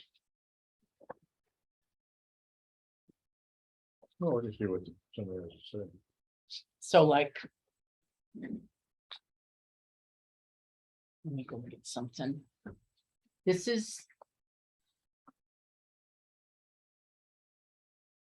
Granite County, so that's countywide. So each meal is worth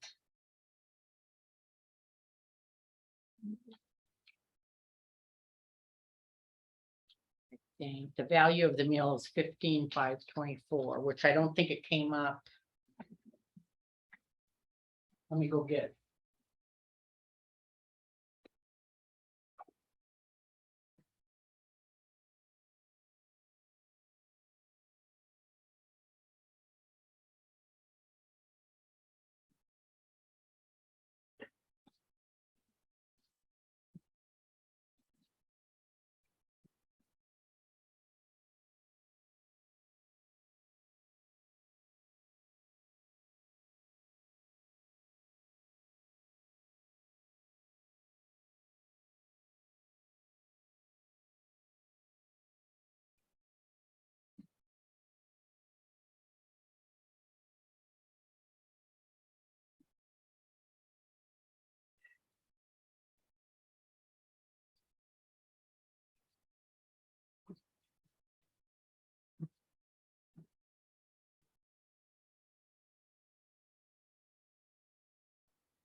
First one, can I see the first page?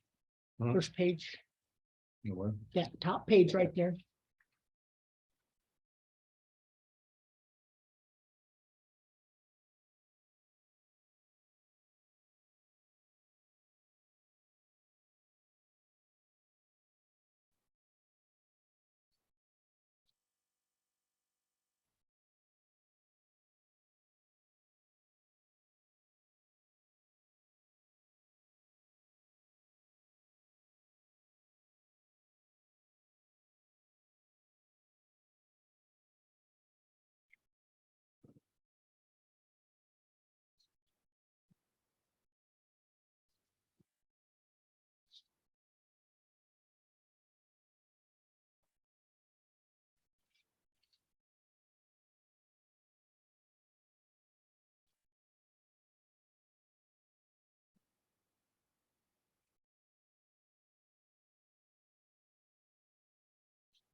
So you're looking at the levy only went up 2,000. So it was 15,524 or 15,522, and now it's 15,524. So we didn't get any, it more or less stayed the same. So there was no big increase, which was hoping for an increase so that that would help with the fuel prices in the budget. So I don't know if we want to open this for discussion. Sure. Okay, to recap, what we're doing here, we're just kind of looking at the certified values that we received from the Department of Revenue. There really isn't anything we can do to work on these budgets. We kind of need Scott, and then we need to sit down and have more time. A half hour does not even put a drop in the bucket to work on budgets for each fund. So we're going to open this to any public comment.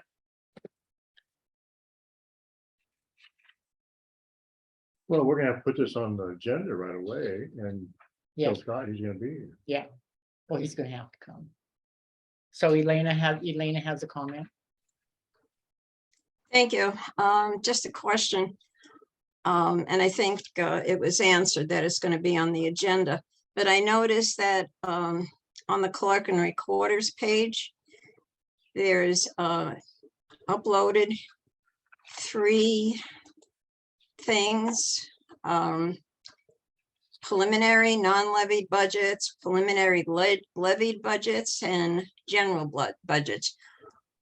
What you're reading, is at any one of these, or that's something separate? So you're saying on the clerk and recorders? In the clerk Page. and recorder line item? On Are you- their, on the website, on their page. They have documents.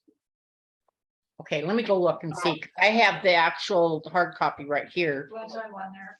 This is what Hmm? Sarah put on before she left. The convention.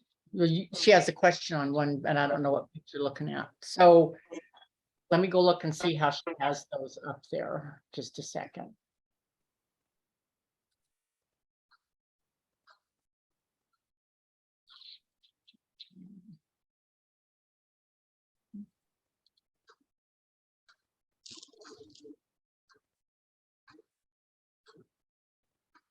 So where they at on the, Under clerk and recorder, under departments, okay, and useful documents.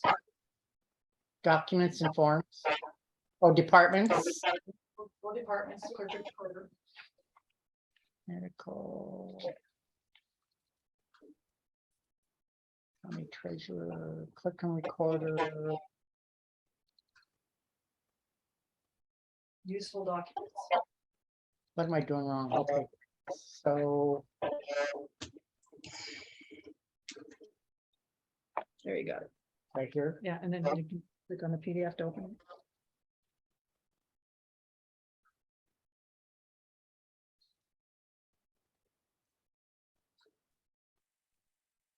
Okay.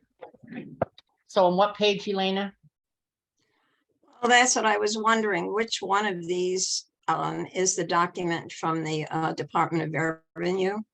Or is that not on I there? don't think she has that up, and that's your Okay. certified values. Okay, So we'll get that up there so that you can see, and what that is going to. Page, can I grab one of those, one of those pages for, just, okay, I'm going to, let me go back here and just show you this. Okay. This is the determination, I don't know if you can see that okay. okay, That is the formula that used to figure the countywide mills. This right here is from Department of Revenue, and that is the certified value. So when you look at that and you see on line 2, that this is actually the road fund. If you can see, and we'll get that. What's going on? We'll get these, let me see here. Okay, I'm muted. We'll get these posted for you to look at. okay, And so that you can see just exactly where the certified values come from. And what we're going to do, because a half hour doesn't do it. You can look at her, and then next the agenda next week we'll allow more time. thank you, Blanche. You're welcome. Thank you. 2 hours next week then, I would think easy. and make sure. You gotta get a hold of Scott, and make sure he's. Yeah. He's gonna have somebody. So I would say we could probably adjourn for lunch. There's and then Sarah will be here too. Yeah. Does you kind of understand it a little more? Yeah. True, Quit giving me that look. but by the end of each year, I kind of understand it. So when you. Okay, this is countywide. All these funds here are countywide. Okay. And right here, we get 131.99. mills. Okay. So that's all we can do for all these funds right here. Okay. We have to share the 131.99 with all these funds. Okay, And they are, the whole county is taxed on these funds right here. okay. And then on these funds, this is a voting fund, the permissive levy is what we can use to help with health insurance. Mhm. And we can, and there's a formula how you use that. Mhm. And the voted one is the hospital district. And then Valley Fire has a voted one. And the Drummond Library, the Fire Hall, and the Phillipsburg Library are all voted levies. And that's all they can use. And that's in here too. The So certified we're gonna values. have to make a decision on the No, we don't. Phillipsburg ambulance. Yeah, we'll have to see whether or not we're gonna levy it or not. We can, If we don't levy that, can we use that for something else? no. No, it just, that's, That's what- will not be levied. It's, would be kind of a little bit of a tax break. So we wouldn't dissolve it, Yeah, we'd keep it it, and then we could always re-levy it. And that we have talked about too. And the same thing with Drummond. Seeing what was Scott saying, Drummond still wants to go. So. Okay. Does that help? a Like little your bit? Phillipsburg. Yeah. Yeah, we need to be working on these and the decision has to be made probably by the first part of September, the end of August. Whether or not we're gonna levy Well, that's people. gonna come up pretty quick. Yeah, Really quick. yeah. So like with this one though, because Parks is a countywide. We can, there is 3 mills that we can, even 1 mill, just to get started, we could do, and then get a hold of the. Mhm. Just, I'm just kind of talking about it now to see what. You can shut us down for lunch.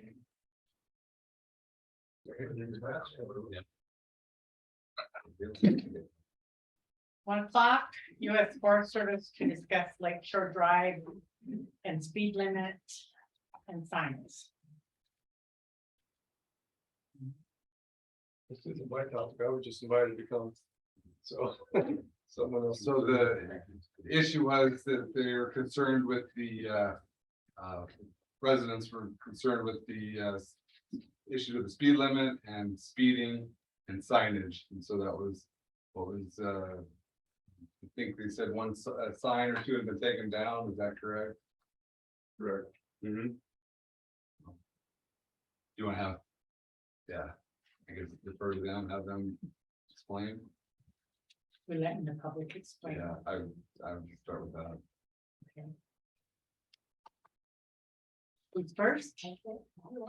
Christine Hall, 263 Lakeshore Drive, Georgetown. And we've had for years, we've had problems with speeders. Everybody's put their own version of slow down sign up. We were told, of course, that they couldn't be enforced. We understood that. We tried to slow them down with the cones, but got in trouble for that. And so we had to remove the cones, but you know, we've been there for, it'll be 100 years next year, 1923, my grandfather was there, so we've had 5 generations. We constantly have children, we have to cross the road to get to the Lake Plymouth cabin, so it's a concern. We did have a car, license plate, grandma's car, pass a car, almost hit a pedestrian. Out of control, you ask them to, no, you yell at them to slow down, and they just speed up faster. What we've done is we put a petition together asking for 15 miles an hour on Lakeshore Road, maybe be signed as the scenic route. Come down, enjoy the view, the wildlife, whatever, but if it's a factor, take the upper road. The upper road takes you to the exact same places as the lower road. And it seems like it would solve the problem. That we were told if we could establish a speed limit on that road, then it could be something that could be enforced. But right now, there's not any speed limit, so there's nothing to enforce. And this is why we're here. I do have a petition with lots of concerned residents in that area. that we would like to place on file.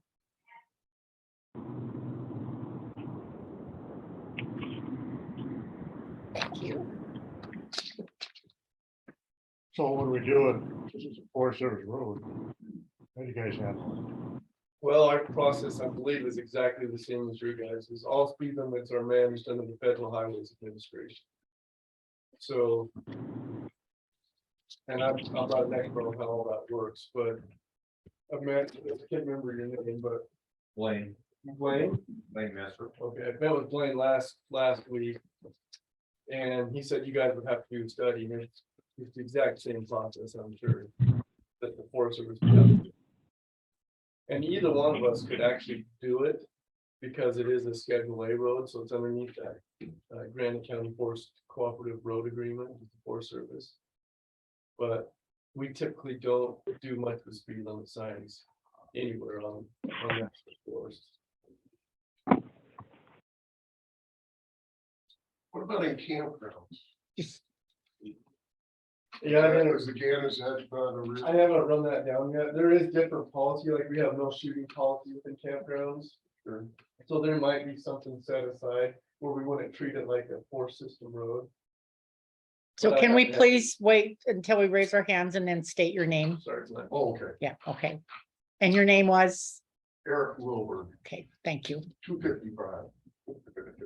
Those who talk, you don't mind coming up here because it's on Zoom and they can't, people can't hear. So any other comments? Blaine Messer, 260 Lake Shore Road. You said that the speed limit around the lake because of whatever classification can't be reinforced.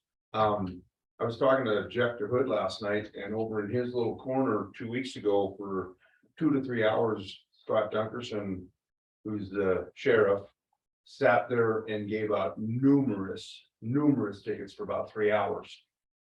And Jeff said that Scott wasn't parked for more than 1 or 2 minutes and another car came through. And like I said, I had people asking me, which were across the lake, what was going on the other side of the lake, because there were lights going on over there for 2 to 3 hours. They figured there was a major accident or something.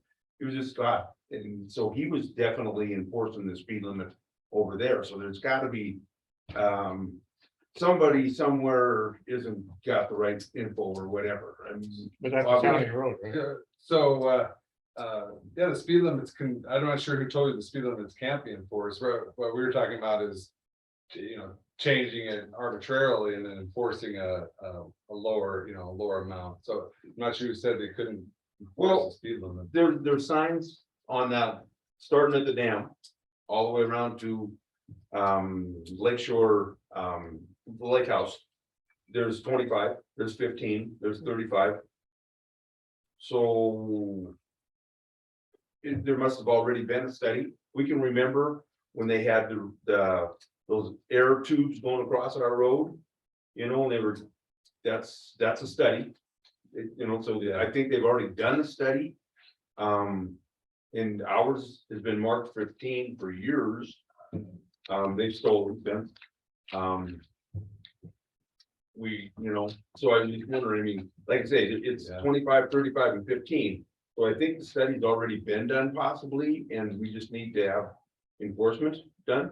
I'd also like to know, we were talking the last couple of weeks about the sign, that flashing sign that tells you the speed and stuff. Is that repaired? No, Nope. Hasn't been. that's all I know, it's not repaired. The trailer, Yeah, Billy's got a note here for me, the speed trailer is not fixed, I think it's been, have they got it? Is it, that's all I know. can we find out? I mean, Sure. I'll pay to get it fixed. I talked to the sheriff, Scott Blanche. Go ahead, Scott. Can you hear me? Yes. Hey, I talked to the sheriff about that blinking light, that speedometer thing, and it was broken. He's trying to find parts for it. That's what we heard 2 weeks ago and a week ago and 3 weeks ago. So I know. is it repairable or is it replaceable? Well, that's what he's trying to find out, is if he can get the parts for it. As you know, right now, it's not easy just to get parts for anything. He's trying. I was over there and talked to him. I just didn't want you to think he wasn't doing nothing. So, yeah, the sign was tore down and the county could potentially put a sign up, you know, for, Signs were all tore down. at least one was, it sounds like. They're back up again. Oh, There's 15 on each end of our little okay. area there. I did notice on the way into town, the one at the, just to go on record, the one at the dam, the stop sign is not there. Someone's gonna come out from the dam and hit the highway. There's gonna be a major wreck there. That sign's gone. The stop The sign, stop Yeah. sign is That's missing there, the- and the stop sign up at the fire station is missing also. The So one those at are the something that dam, has to be done. Anaconda Deer Lodge. Yeah. I don't care who does it, Yeah, but let's save a life. Someone's Yeah, gonna come out of there Yeah, and then, I wouldn't be saying it wouldn't be done, don't assume that. okay, but I mean, whether Yeah, I'll let the them know. dam is Deer Lodge County? Yeah. yeah, Really? Okay. Well, the lake, the county line goes through the middle of the lake. Granite on this side and Anaconda. so that's why I would think this is Yeah. granite. Mhm. Yeah, well, it's not. It is. Okay. So on that stop sign, is that something where we would call the state because it's state highway or? Well, that's the one coming on, I'll contact both. Oh, okay, Anaconda okay. Lodge and State. Well, back to the speed limit though, but like I said, all the signs are in place and that I know of and they're different and we do remember them doing a study through our area. So I think all we, you know, Okay, try to get it enforced. thank you. Any other comment? Yeah, Latimer Babbage, 255 Georgetown Lake Road. I live right next to Mr. DeHood, and it's just crazy through there. But, you know, Blaine's talking about a study, but population density has totally increased at the lake probably from when they did that study. Because I know right by where we are, I can't remember that's off of Village Lane, but they probably added 12 boat docks right on the road there. And there's a kid that's gonna get hit there for sure, because them kids are walking right across the highway. They put a paid parking area. But they just fly through there. I bet they're doing 40, 50 miles an hour up on that deal. So if they're looking at a study or if the sheriff wants to park on my pad, he's welcome to sit up there just to see what's going on. But I don't know how long the study was done. Yeah, I don't have any copies of the study. Yeah, because I mean, you know, the lake is, even since COVID, it's probably doubled the population.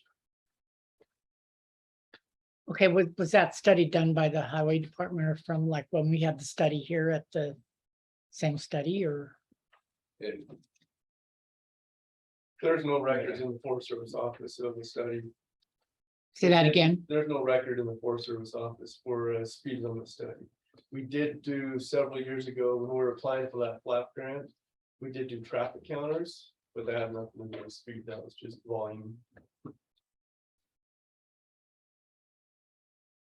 Well, it seems to me like we should be able to slow them down along the lake there, especially where it's real dense population. And like I say, the kids are running back and forth across. I think it's not like an emergency. Yeah. Well, I think the signage enforcement and that trailer. And the sheriff's working on parts. I'll follow up with them on that and talk to the sheriff about enforcement of that 15. Okay, so this is Forest Service, just a sec, this is Forest Service Road, correct? And we maintain it, Granite County maintains it. But the sheriff can, they can force it on there. So, and I think, I'm not sure who said that they wouldn't, but, So we're trying to get at the bottom of why it was 15. If there's established signs there, then it was. okay, just, we had a comment back here. Okay. Okay, Blame us again. Other thing was, we talked last meeting about speed bumps.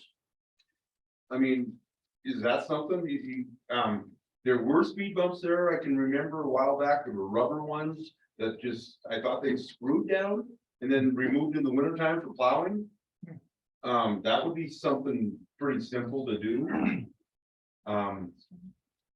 They go through them a couple of times, I think they'd slow down the next time. You know, and I think they put signs up with those too that say speed bump. speed bump. That'd be a pretty simple solution, pretty quick solution. I know Paul Alt wasn't a fan of them, but yeah, I mean, that could be a solution. So that would be maintenance by the county, correct? This county would Yeah. I don't know Or if would the Forest would Service have an issue with it. but- help with that? We or- really don't have an issue. I mean, it needs to be treated like a. What's the right way to say this? The county is a public road agency where the Forest Service is. We have roads for the management of national forests. And residential purposes on our roads. We don't get appropriated money from Congress to put in speed bumps or signage because somebody wants it slower. So this is kind of more county driven.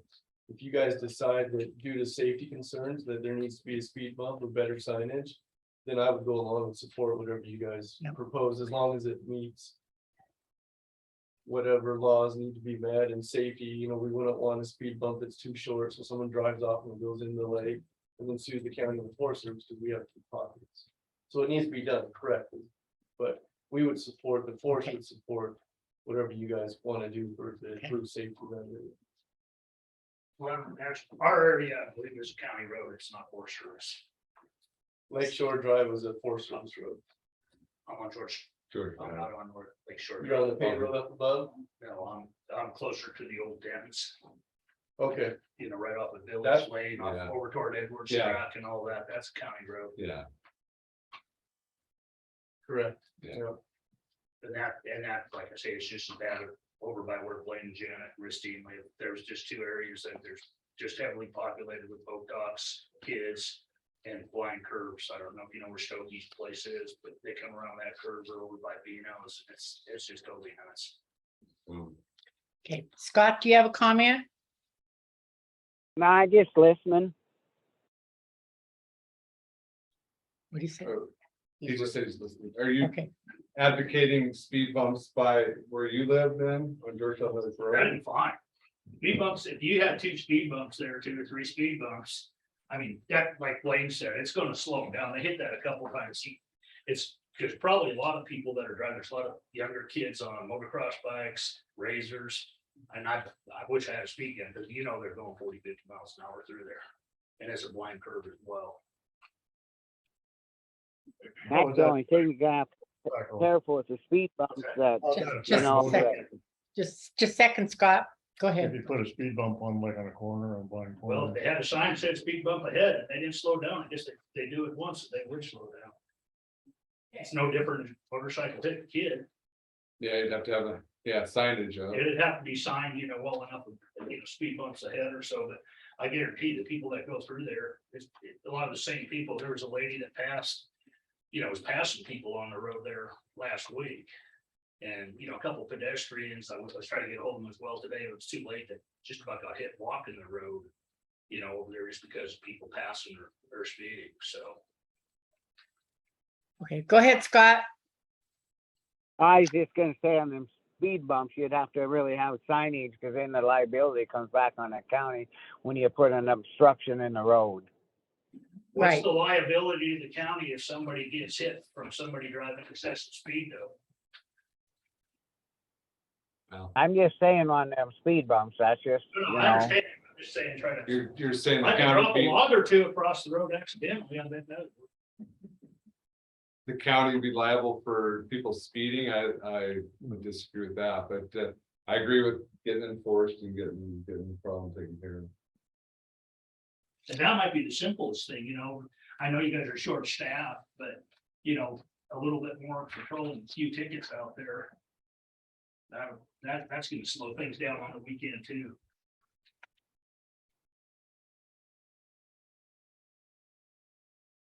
So should we make a motion or something? We get somebody out there to.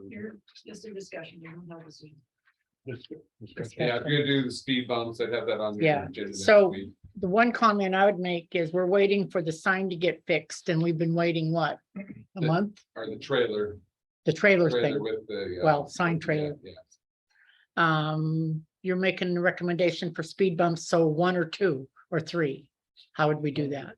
We were talking about out Lake You got Shore two different Drive. areas, Yeah, Lake Shore Drive and. They're on Lake. The second, Go ahead. Yeah, I defer to them. on- Okay, go ahead. Yeah, I think there's two different areas. Blaine and them are on Lake Shore Drive, and we're on Georgetown Lake Road. Yeah, I mean, we like a couple, three in front of our place, their place, Eccleston's Bay where the boat docks are, they need them also. I saw a dog get hit there the other day. Okay. There's lots of places that need them. So as far as the study would come from, Well, I don't see where it's needed for Lake Shore Drive, Georgetown Lake Road. I think that the speed bump, if you're not gonna consider a speed bump, then you might want to consider a speed study. That would be my suggestion.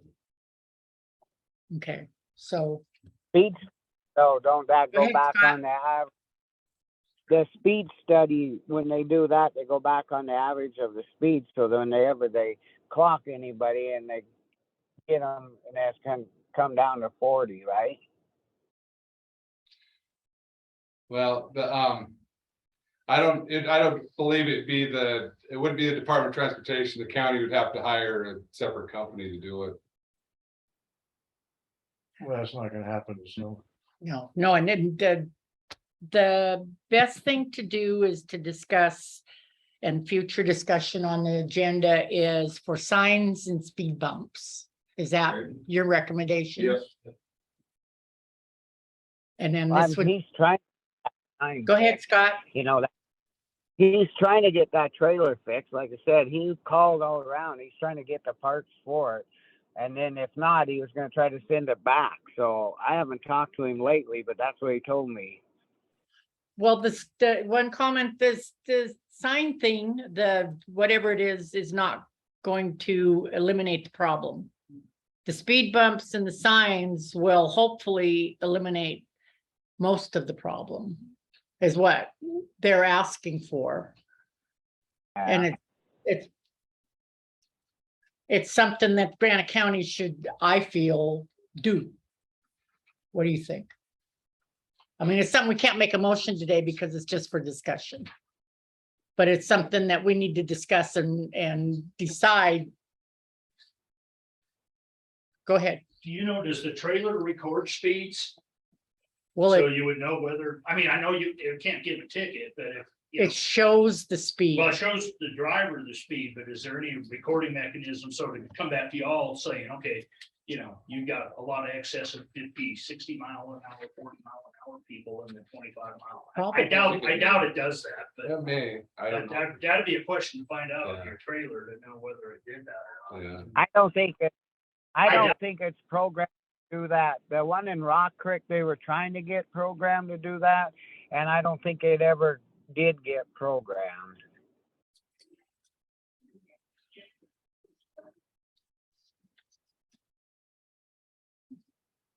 Flashes are- Oh, sorry, go ahead.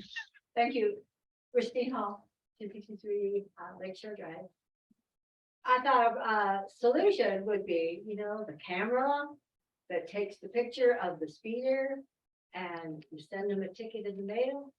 You could increase your revenue considerably. That would be something that there are companies out there that do that for a fee. I don't know if it would, that's an idea, And it's a start, yeah. and the speed bumps and the signage, I think would be great. Mhm. Until that happens, maybe taking some pictures and sending out some tickets would also.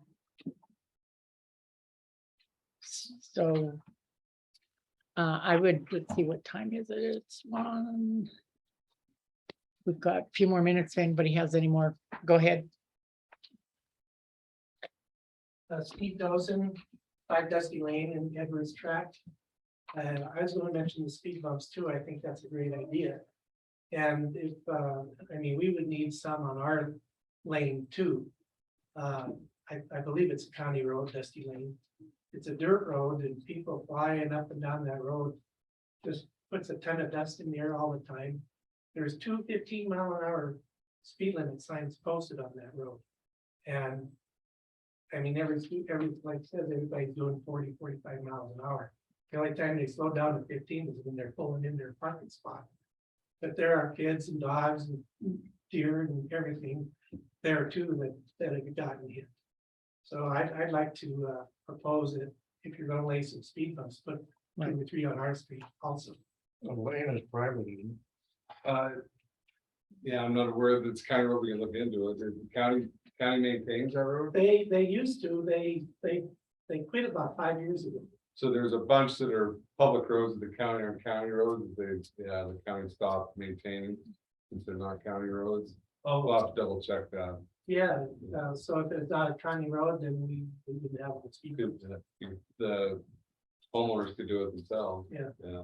Yeah, like that, we do hire Kevin Chris to Yeah. grain it and Brian, he plows it in the winter. Okay, and one more thing, on the trailer, would you be able to rent or lease one from somebody Should be able to, I would think. I don't know. instead of waiting for parts? That's a good idea. Okay, thank you. Yes, sir. Rocky Mountain Traffic Control, Frank Hall, Lakeshore Drive. Rocky Mountain Traffic Control in Butte, I know they have a few, of them. They use them in Butte all the time, so they may lease one out.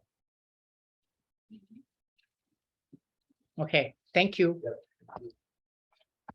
So this is oh, go ahead. Just one last thing, Eric Wilbur. If money becomes an issue, please make us aware and we could get a GoFundMe page or something, I'm sure. So don't discount if money is a barrier. Okay, thank you. So Scott, do you have a comment?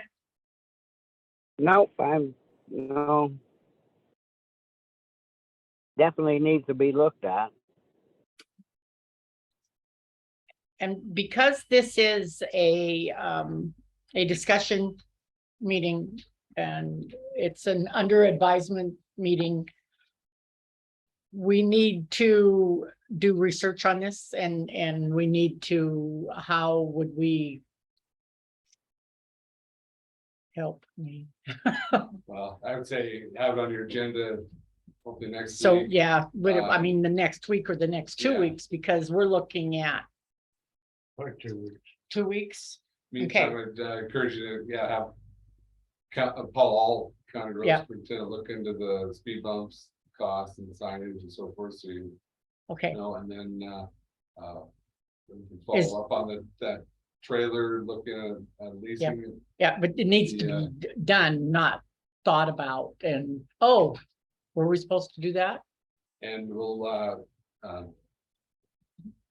notify Department of Transportation on the stop Yeah. sign. What do you think, Scott? Hello? Good. Okay, so should we put it for 2 weeks on the agenda down the road and then get a hold of Paul and say we need to be checking out speed bumps and road signs and maybe renting a thing from Rocky Mountain Traffic Control? Okay, we're on it. Okay, all right. Thank you. Oh. Are we on it? Another meeting in 2 weeks? Yes, in 2 weeks, it'll be on the agenda. We should have some answers for you in 2 weeks. We will have some answers. 1 o'clock again? It depends on what our agenda is. So Yeah. the agenda is always on the website. If you have our county website, you can get on there and see what the agenda is going to be. It's usually posted. Will that be a And- commission meeting? The agenda is, let me see, just a second here. Would be a commission meeting, so it'd be Okay, Tuesday morning, 9 o'clock. okay, Well, all the right. time's not set yet, so that's what will be on the Okay. agenda. Like, yeah, you can look at the website too. I'll send an email. Thank you. Okay, thank you. Thank you. Okay, 1:30.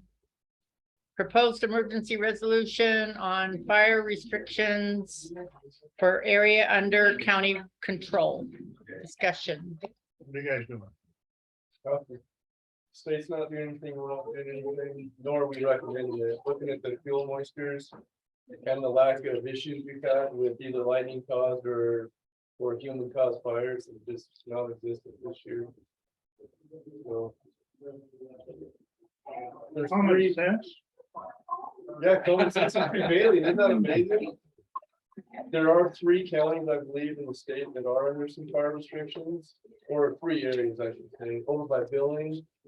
Flathead County, obviously, with the Elmo fire up there, and Phillips County up by Marple. So but those are the only 3 locations in the entire state that I'm aware of have any restrictions.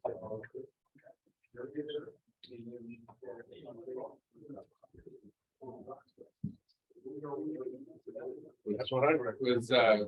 Was Jackie on? I do not Oh, see Jackie. There, Jackie. Hi, Jackie. Want to come on up? You're in person. Yeah, I'm in person.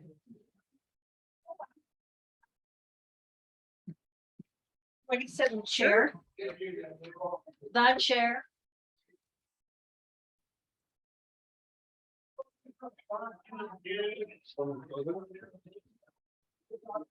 Maybe we should think it over. Maybe you already tell them that.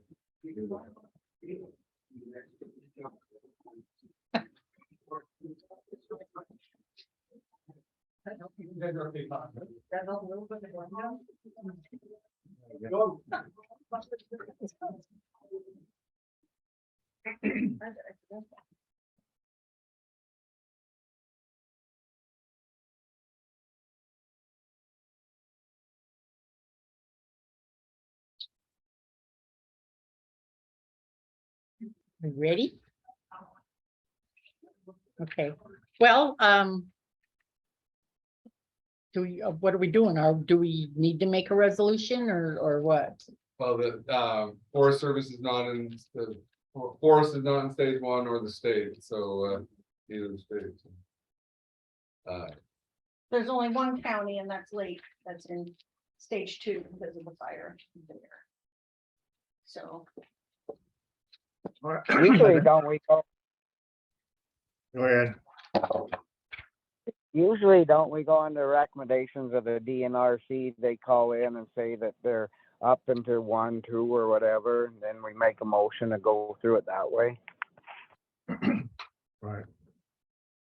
Yes. I think Billy put this on just in case there was an issue, so I think it was just yeah, if things were getting needing.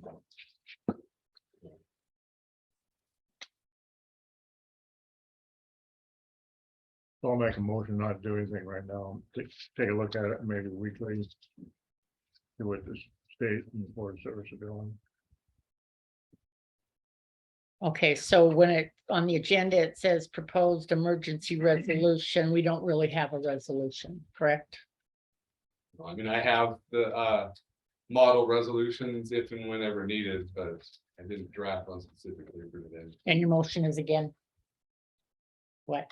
I remember. I think the motion was to revisit on a weekly basis. On a weekly Okay, basis, to see okay. what the Forest Service and state are doing. There a second? I'll second it. Okay. Any public comment?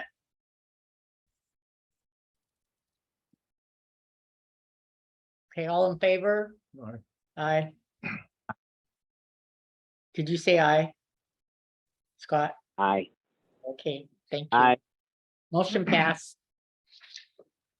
Okay, so our next agenda item is at 1:45. All right, thanks, Cameron. Jackie, have you been on that fire restrictions website, the Intercity? Yes, Okay. and then I've been, so I had a meeting with Kristen Mortensen on last week. Do you guys have some of these little cards?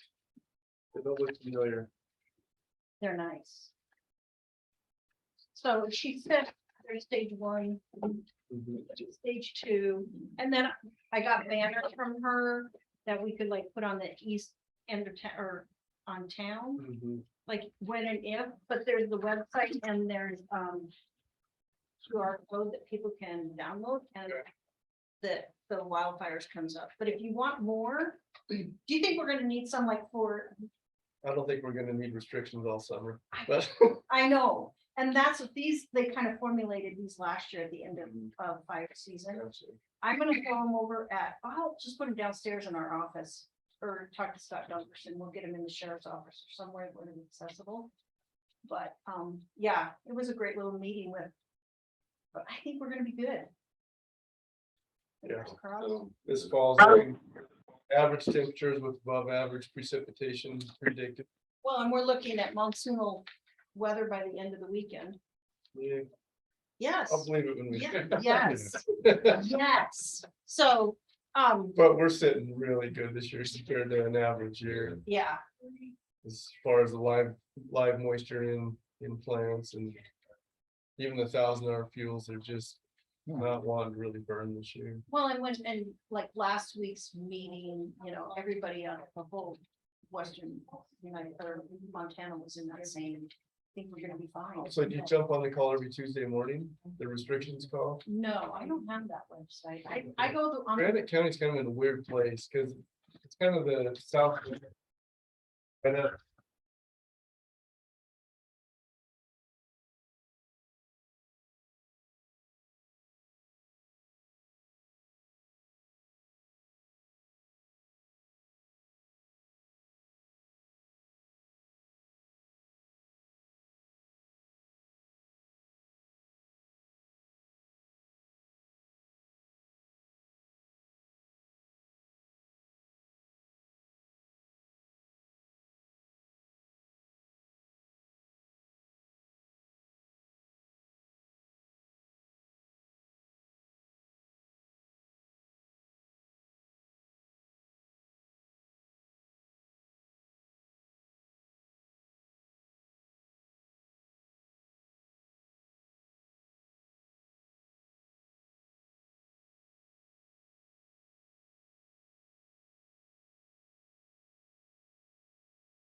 yesterday, yeah, the way you just said, I told them that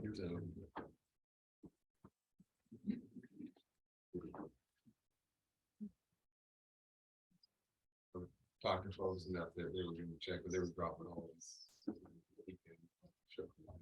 Checks.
We lost Scott. Is he trying to get back on again? He was on just a minute and I was back off. Oh, there he is.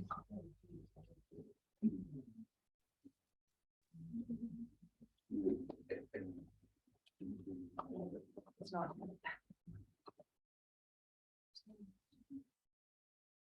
Okay, it's 1:45. And agenda item, resolution 2022-8. A Granite County resolution approving 2 ballot issues for the general election on November 8th, 2022 in regards to local option excise tax for all non-medical marijuana and medical marijuana sales in Granite County, second reading. So that should be the 3 ballot on the updated resolution, 3 ballot issues. Okay, so the first ballot, we have to approve that ballot too. Yeah. So it says approving 2 ballots, doesn't say. So 2 yeah, ballots. do you have the latest one I gave you? I'm looking at, right the- here, yeah, right. I'm looking at the agenda. Okay. The, Okay, so we'll read the resolution. Approving ballot issues for the general election on November 8th, 2022 regarding whether or not to allow adult use recreational marijuana dispensaries and for local option excise taxes for all non-medical marijuana and medical marijuana sales in Granite County, Montana. So I assume that the petition has the correct amount of signatures. the clerk reporter's office verified 394 Okay. signatures. I'm not sure Sarah here today. No, she's at Okay, convention. convention. But I've sent her this updated resolution.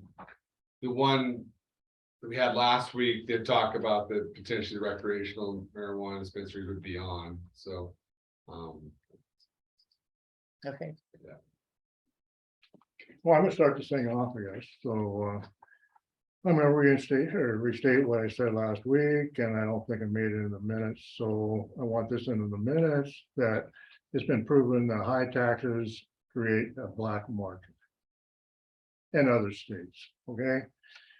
Black markets in other states are, it's led to all kinds of problems. And the black market is going to lead, and it has in the other states, illicit drugs. They're not gonna stop selling on the black market just marijuana products. And I'm not talking about these people here. I'm talking about 5 to 10 years. Think of what this town is gonna be like, or this county, in 5 to 10 years. If we have illicit drugs sold on the black market, and the poor law enforcement people will be going out of their minds trying to stop it, and all the problems that goes along with the hard drugs. I won't support this resolution. I won't support anything that increase the taxes to increase illegal. And who would buy marijuana products cheaper someplace else on the black market? And we just say other people aren't going to come in here, not these people, other people. You don't know them. They could be a cartel. They could be whatever, and they come in and sell these drugs here. Just remember this day. Remember this quote when that happens. Hey,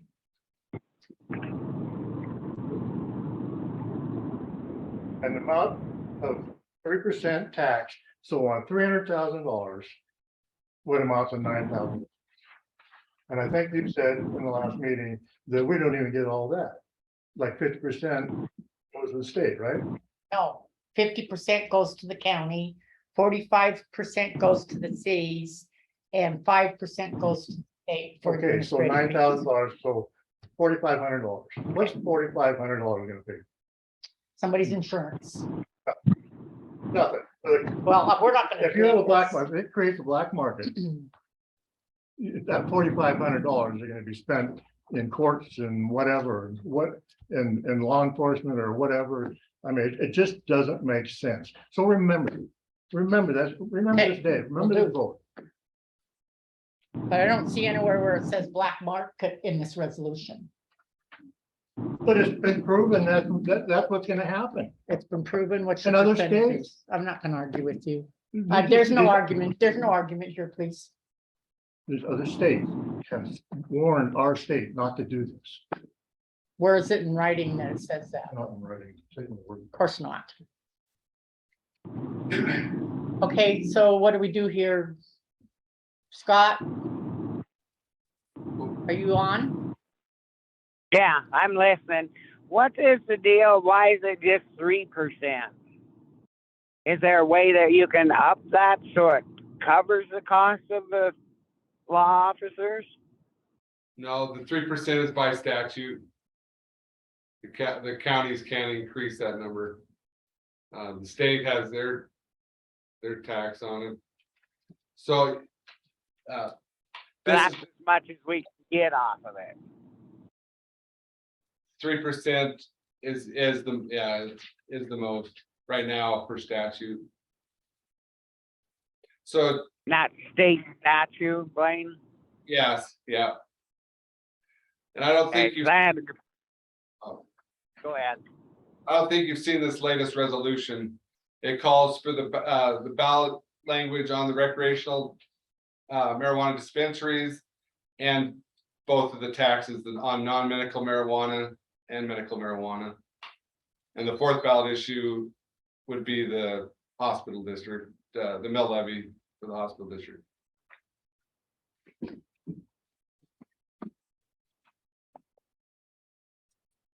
So Yeah, I this, only heard part of that. It keeps cutting in and out bad. Okay, this is the second reading. And do we make a motion on adopting it? You call for a motion and then public comment. Okay, I call for a motion.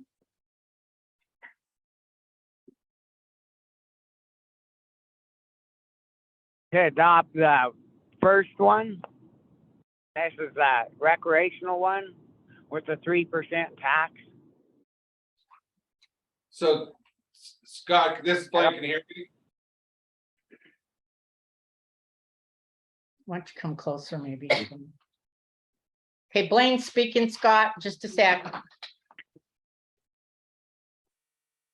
Can you hear me? Now I can. Yeah, it just keeps cutting. It's been really good.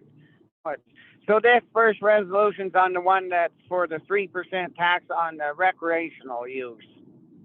So no, well, it's on recreational dispensaries being allowed or not. And then the medical marijuana, 3% local option tax, and non-medical marijuana, the recreational tax. So it covers all three ballot issues.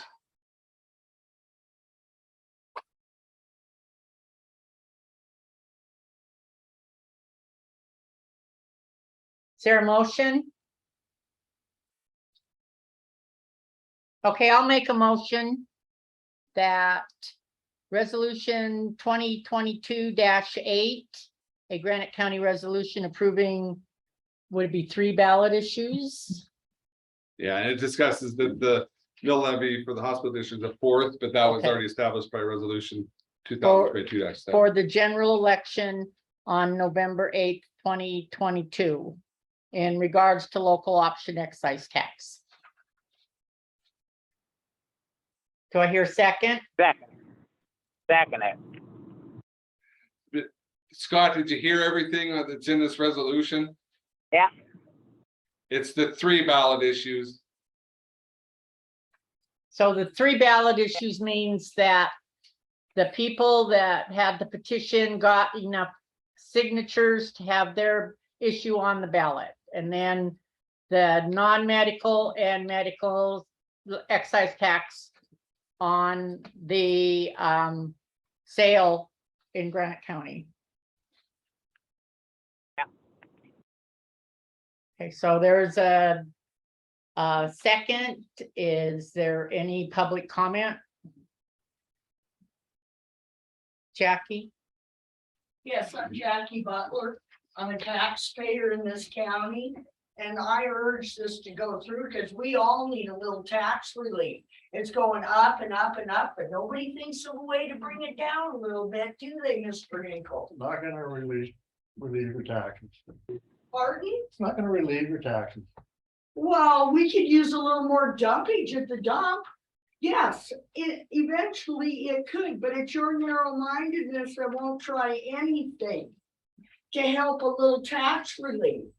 And, you know, we've known each other a very long time. Yeah. I don't think you should let your personal bias come into this commission you're on. Well, That's you're not right. what the taxpayers are paying you for. And No, if- you can't get Wait, first. You cannot okay, get first. Okay, I'm sorry, excuse me.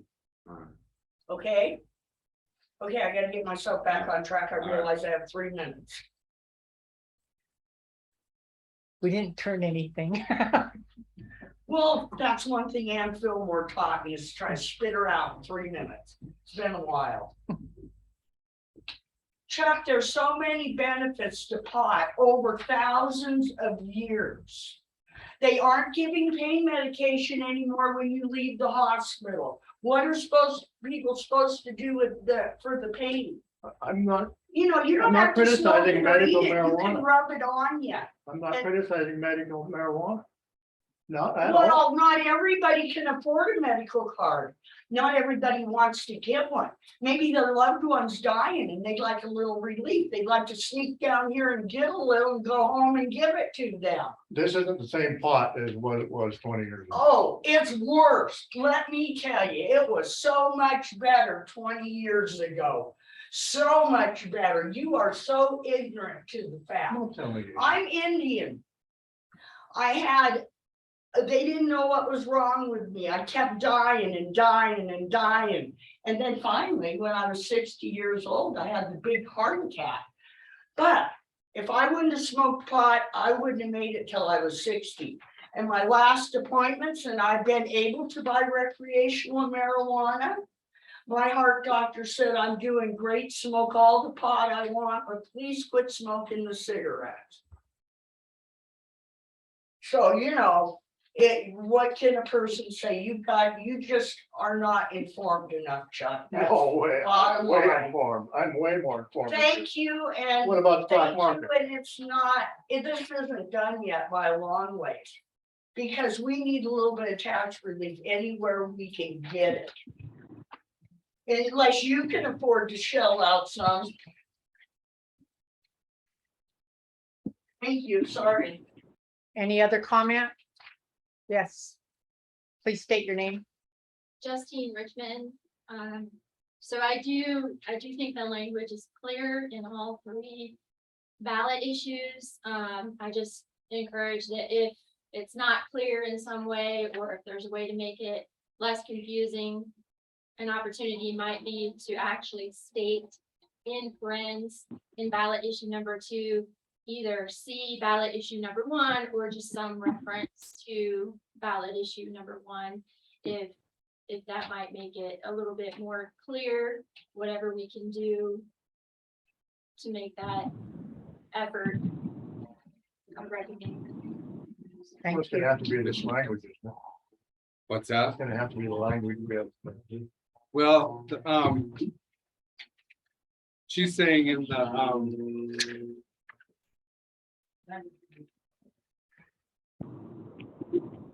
the bottom paragraph of page 1, to say,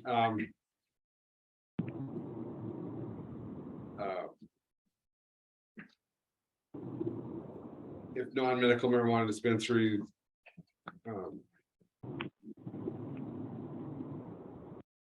Okay, are allowed in Granite County by vote of the people under ballot issue number 1 is what she's saying, to Okay. add that language into there. Is that, Essentially, something to that effect, correct?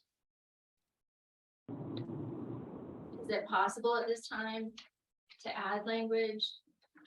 Adjust language? I think, I don't, is that changing it to a point where it's, no, I don't think it. I think we need to stay the way it is right here, the way, I think it's, don't add too much stuff to, you go to number 1 and it's just, Yeah, I just don't know of a way to make this more, really more. yeah, clear. I think, thank you for your suggestion, but I, what's that term you use that, if you make it any different, you could make it moot Yeah, and it would well- be, so, Well, there's just, what I said, there's a distinction between being somewhat confusing and then constitutionally vague. And we try to get it as clear as we can, but I don't know that it really can be. okay. No, I It's- think it- I would say that the ballot language should stay as is. What do you think, Scott? Just, yeah, I'm, If That- you, okay. If you feel you need to go out and educate people, feel free. I mean, that's what they had to do with the last petition, Right. and- where they went out and educated people about the ballot language. So it's just something that if it's confusing, then, I understand. okay, May I recommend just one minor change? In the parentheses where it states specifically adult use recreational marijuana, could it read specifically adult use recreational marijuana ballot issue number 1? I'm not sure if that. There need to be a comma in there, ballot issue number 1.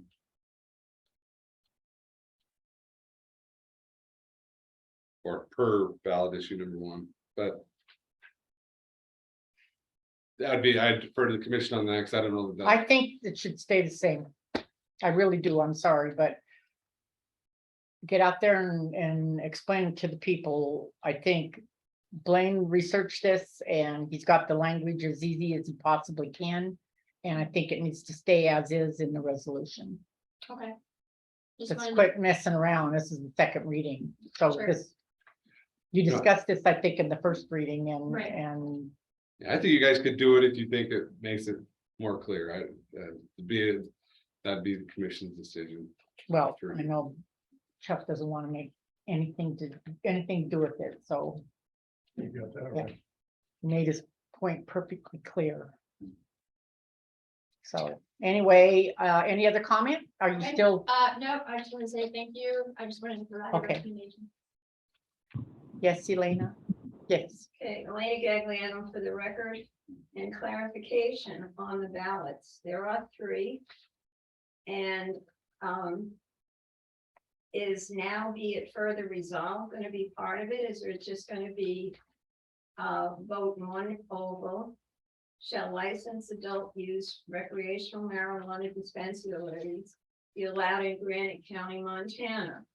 And then ballot number 2 should be, I'm just saying, the ballot language for ballot number non-medical, yada, yada.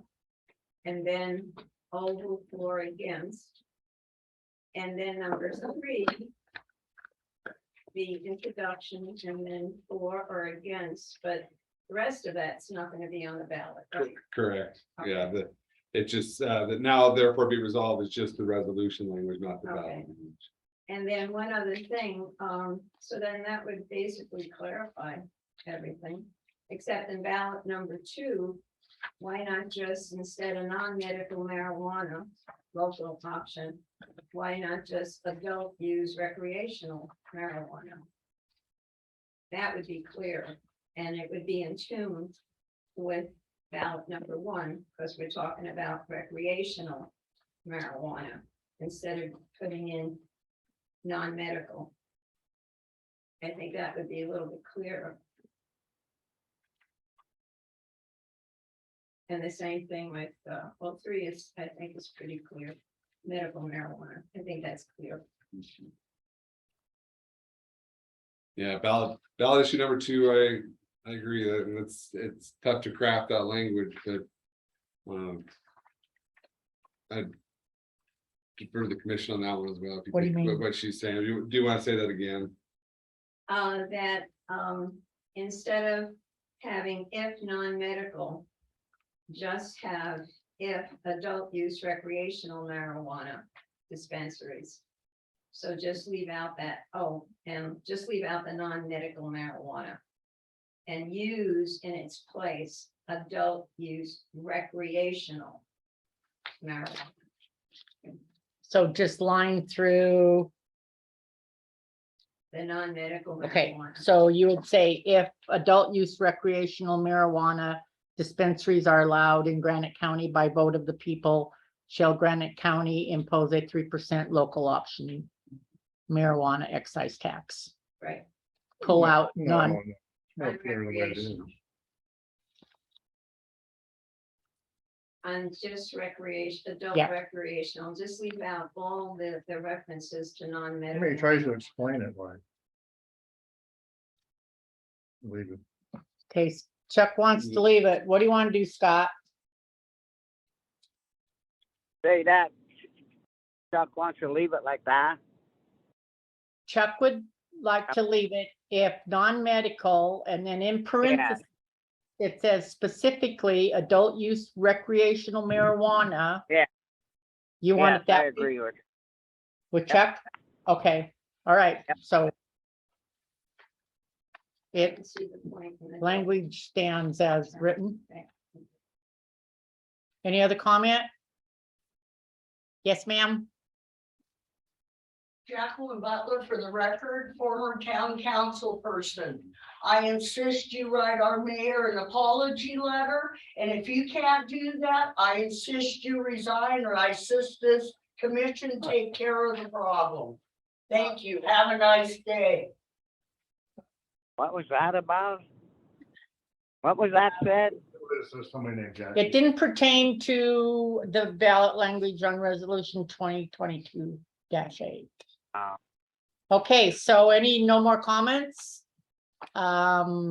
It's been made motion and second, all in favor? Aye. Aye.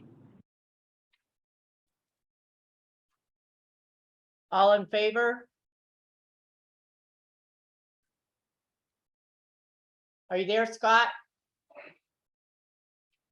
Yes. Okay. The motion has been made and seconded. And public comment has been made. All in favor?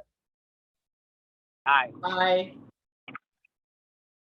Are you in favor? Yeah. Okay, said say aye. aye then. Aye, Aye. okay. Any opposed? Me. Chuck opposes. Motion carried.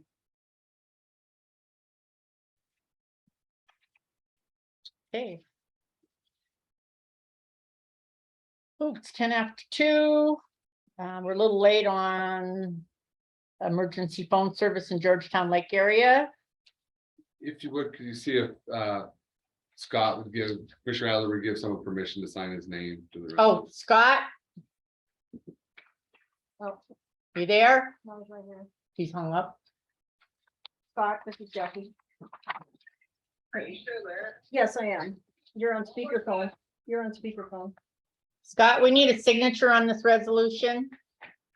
Would you give Blaine permission to sign your name? Yeah. Okay, thank you.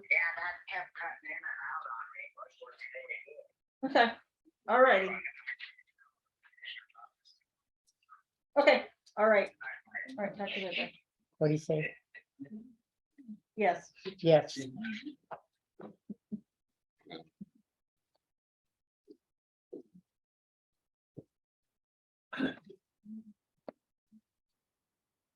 Is the 9th. I'll remind everybody of this. Say that again. So don't worry, I'll remind everybody of this. Okay, alrighty. We'll mark our calendar. So we are now in, on the agenda item, emergency phone service in Georgetown Lake area. I'm not understanding what this is all about. Do you? Oh, you do. That's why you're here. Okay, good. So, Blaine received some phone calls Monday? Is that the day? Last week, end of last week, Okay. or no, it was early over the last, weekend. early last week. It was over the weekend. that- Yeah, or no, it was last like Tuesday, I think even. So there was, drop calls at Georgetown Lake. And so Blaine had sent an email to me, Scott, Dunkerson and Billy, with concerns about this. So I got a hold of Chris Kerpa, who is our FEMA representative, and he has been working on it. And they put an emergency ticket in to get the cell tower working, which we thought it was working. And then yesterday, Chris sent an email that he was by the lake and there's still some drops calls. So, and I haven't gotten an email from Chris today.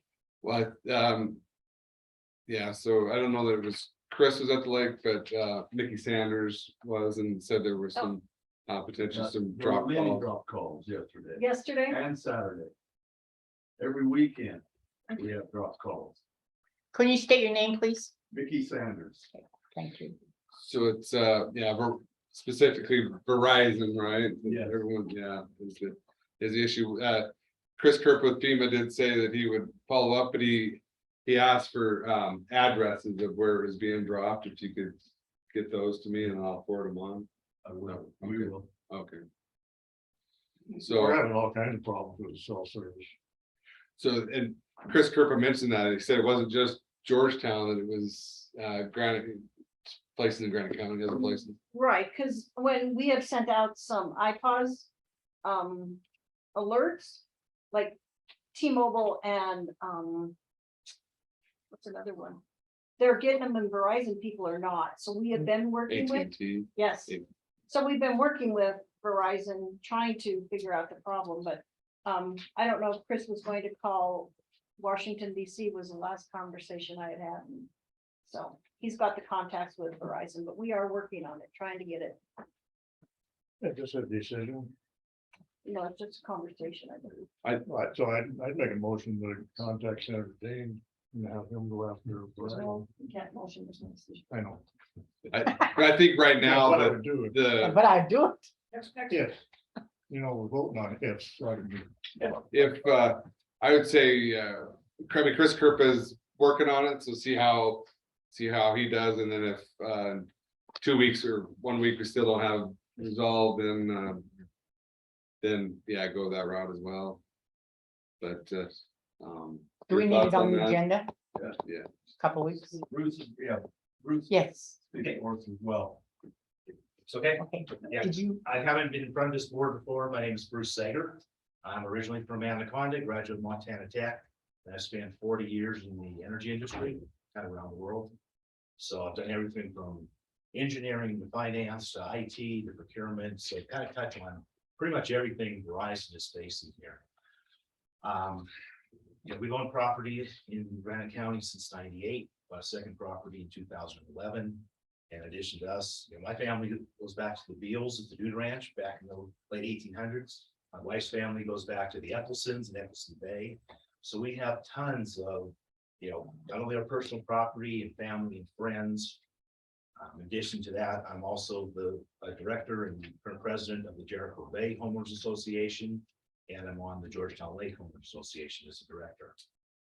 But none of that really matters because I'm kind of here in the broader appeal right now, because everybody who passes through, that window of land, kind of these, as far as I know, there's only 2 cell towers in the Georgetown Lake area, both of them by Verizon. But depending on the day you're there, you may or may not have access to 911 emergency service that you think you have. And this comes as a concern. I have older father and older mother-in-law. We got people up there that are depending on the access to emergency services if there's an emergency. And it seems to be a bigger problem on the weekend, but that makes sense because from 3 o'clock on Friday to 3 o'clock on Sunday, the population at the lake doubles or triples or more. But Sunday afternoon, everybody bugs out and it's pretty quiet again. But the system that we have in place up there, Verizon put in, that again, we're depending on for 911 emergency services, was designed many years ago. And I don't know that they've expanded it, to keep up with the growth that we've seen and to provide the services that we truly need. So I have a couple of things that we've done already. Yeah, we've reached out to Verizon. Matter of fact, my wife tried to send them a call center note this morning, and the message came back. Sorry, your message cannot be delivered due to system problems. Just priceless, right? We'll continue that, and we're going to continue both as individuals. I'm also a stockholder in Verizon.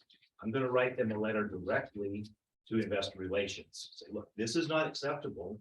How you're supporting us, you have a monopoly, Verizon. You're not holding up your end of the bargain, and people are at risk and don't realize it. But my ask for the commission here is also to pursue probably both with Verizon directly, and then through whatever state facilities, emergency management we have, FEMA, whatever you all have the ability to reach out and contact. Because with this system being the only one that we have, there shouldn't really have to wait for the individuals to say, hey, Verizon, you have a problem. I got 14 people have called you. They know when their towers are. And this should be one of those things that there's not a process where you go through bid and wait for vendor X, Y, or Z to become available. This needs to be a priority for Verizon. When they have these issues in the future, they act on it immediately. So both the citizens and the visitors to Granite County have the protection that we think is there. So thank you for your time. That's what I wanted to share today. Thank you. Good job, Bruce. Yeah. That's right on from my perspective, and we'll continue to follow up on our end if you would on your end, and yeah, if it gets resolved, and suggest the agenda item coming up for.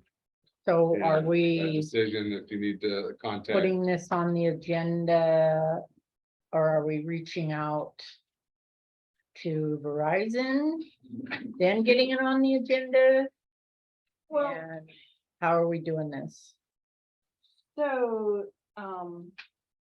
Verizon has been contacted by Chris as kind of representing Granite County. Okay, So, I can get back with him today. That was the last we heard from him was last night. I think it's just wanting the addresses of where direct Yeah. calls were. We can get those and Yeah. then, I would say, a follow-up in case we need to, have okay, have a decision made, so even next week or 2 weeks, what do you think? Well, I'd like to add something to what Bruce said. Mickey Sanders. I'm out at Evanston Bay as well. And one of the things that happened over the 4th of July is why this has come forward. Is the 4th of July, we had an accident down at the docks at Evanston Bay. And 11 different people died at 911. No one could get through. One person got through, 911 operator answered and said, "I can't hear you." That was it. A fireman, volunteer fire department, happened to drive by the scene. Saw what was happening, heard what was happening.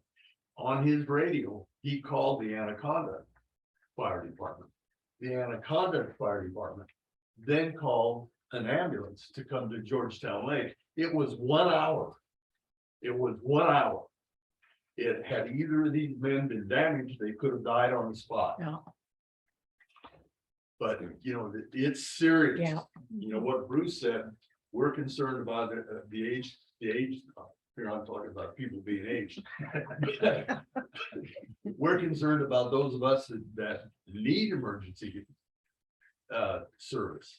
And we have a good volunteer fire department, but they can't transport. right, And so, it should take less than 2 weeks. Yes.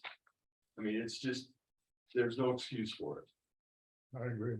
Yeah, Thank you, but, we were kind of laughing with Scott losing you guys back and forth. I don't know if he was on the phone or what, but it's a perfect Yeah, example of what yeah. happens out at the lake all the time, especially on weekends. is Blackfoot up there with landlines? Not No. yet. It looks like they're, about 6 miles west of Anaconda, working their way Yeah. towards the lake. So, It's not Yeah. gonna happen anytime soon, though. Thank you. yeah. so one thing, we're on it. Jackie's already gotten a Yes, hold of, and we so, appreciate it. yeah, and when we're talking the 2 weeks thing is getting it on the agenda. If she gets more information, we'll get it on the agenda sooner. So, Yeah, please. yes, go ahead. May I speak? My name is Janine Sager. I'm husband to Bruce and cousin to Mickey. Can you come forward a little bit? Yes. It was my brother who is a handicapped Down syndrome person. And my uncle. It's quite emotional. I know that the state is working with Senator Tesser and has urban rural funds that have been made available through the recent Congress passing money.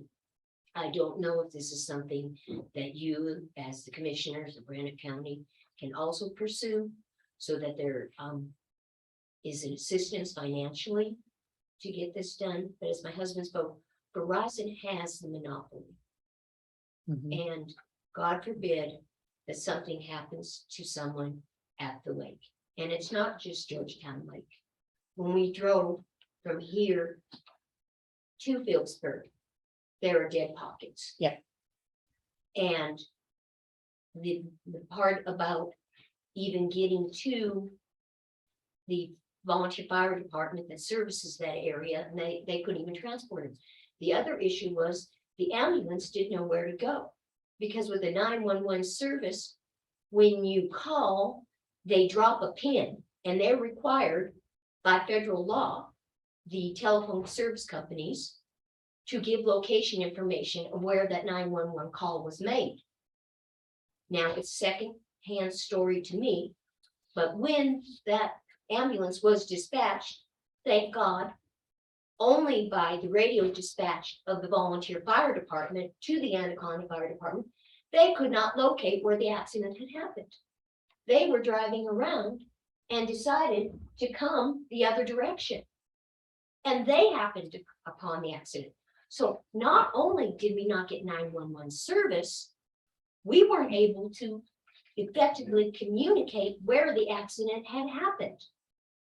And I've been doing a little bit of research this weekend, and there is federal law that requires the telephone service providers to provide to the dispatch service or whoever provides the 911 services in the county or the state location information.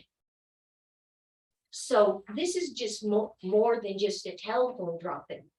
This, in my opinion, is a gross negligence on the telephone service.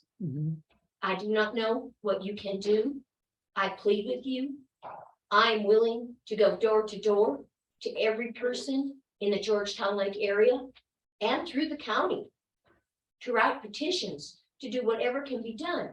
But by the grace of God, something seriously did not happen. But what's going to happen? I spoke with my mother-in-law, and she was all happy that she had paid for an extra insurance to have a life flight service fly in to get her. And I said to her, how do you get a hold of them, Janet? If the phone drops, she can't talk from me from the Dude Ranch to Jericho Bay. I cannot talk from Jericho Bay to Eccleston Bay. Forget about trying to talk to somebody on the other side, like Seven Gables. It's not just pinpointed to where we're speaking from today, Jericho Bay, Eccleston Bay. It is around the entire lake area. And it is my opinion that is also throughout the county. So again, thank you for your time. And I do plead with you that you do something. And I agree the first steps to get it on the agenda. And we are willing to help and assist the county commissioners in every way we can. Thank you. You're welcome. Thank you. Yeah, point well taken, and, yeah, Not under advisement. We're working on it. thank you. Thank you. And, we'll let you know when it's back on the agenda then, and I'll call Mickey and. Sure. You're good at spreading the word, or should I call him? All right. More efficient in McDonald. Yeah. So, I mean, there are a lot of parts of Granite County, there's not, but covered, but up there, yeah, and you got, so many people, it's a must. Well, unfortunately, they work on a Wednesday morning, but a Saturday afternoon. But you're not giving me Wednesday morning. either. Yeah, You done? We're adjourned. thanks for coming in, yeah, we'll be back in touch with you, yeah, Thank you very much. We'll move to adjourn. or she could just Thank share. you. Thanks, yeah, yeah. That's great. Bye-bye. Take care. Thank you, guys. Thank you. We're adjourned. Good job, Jack.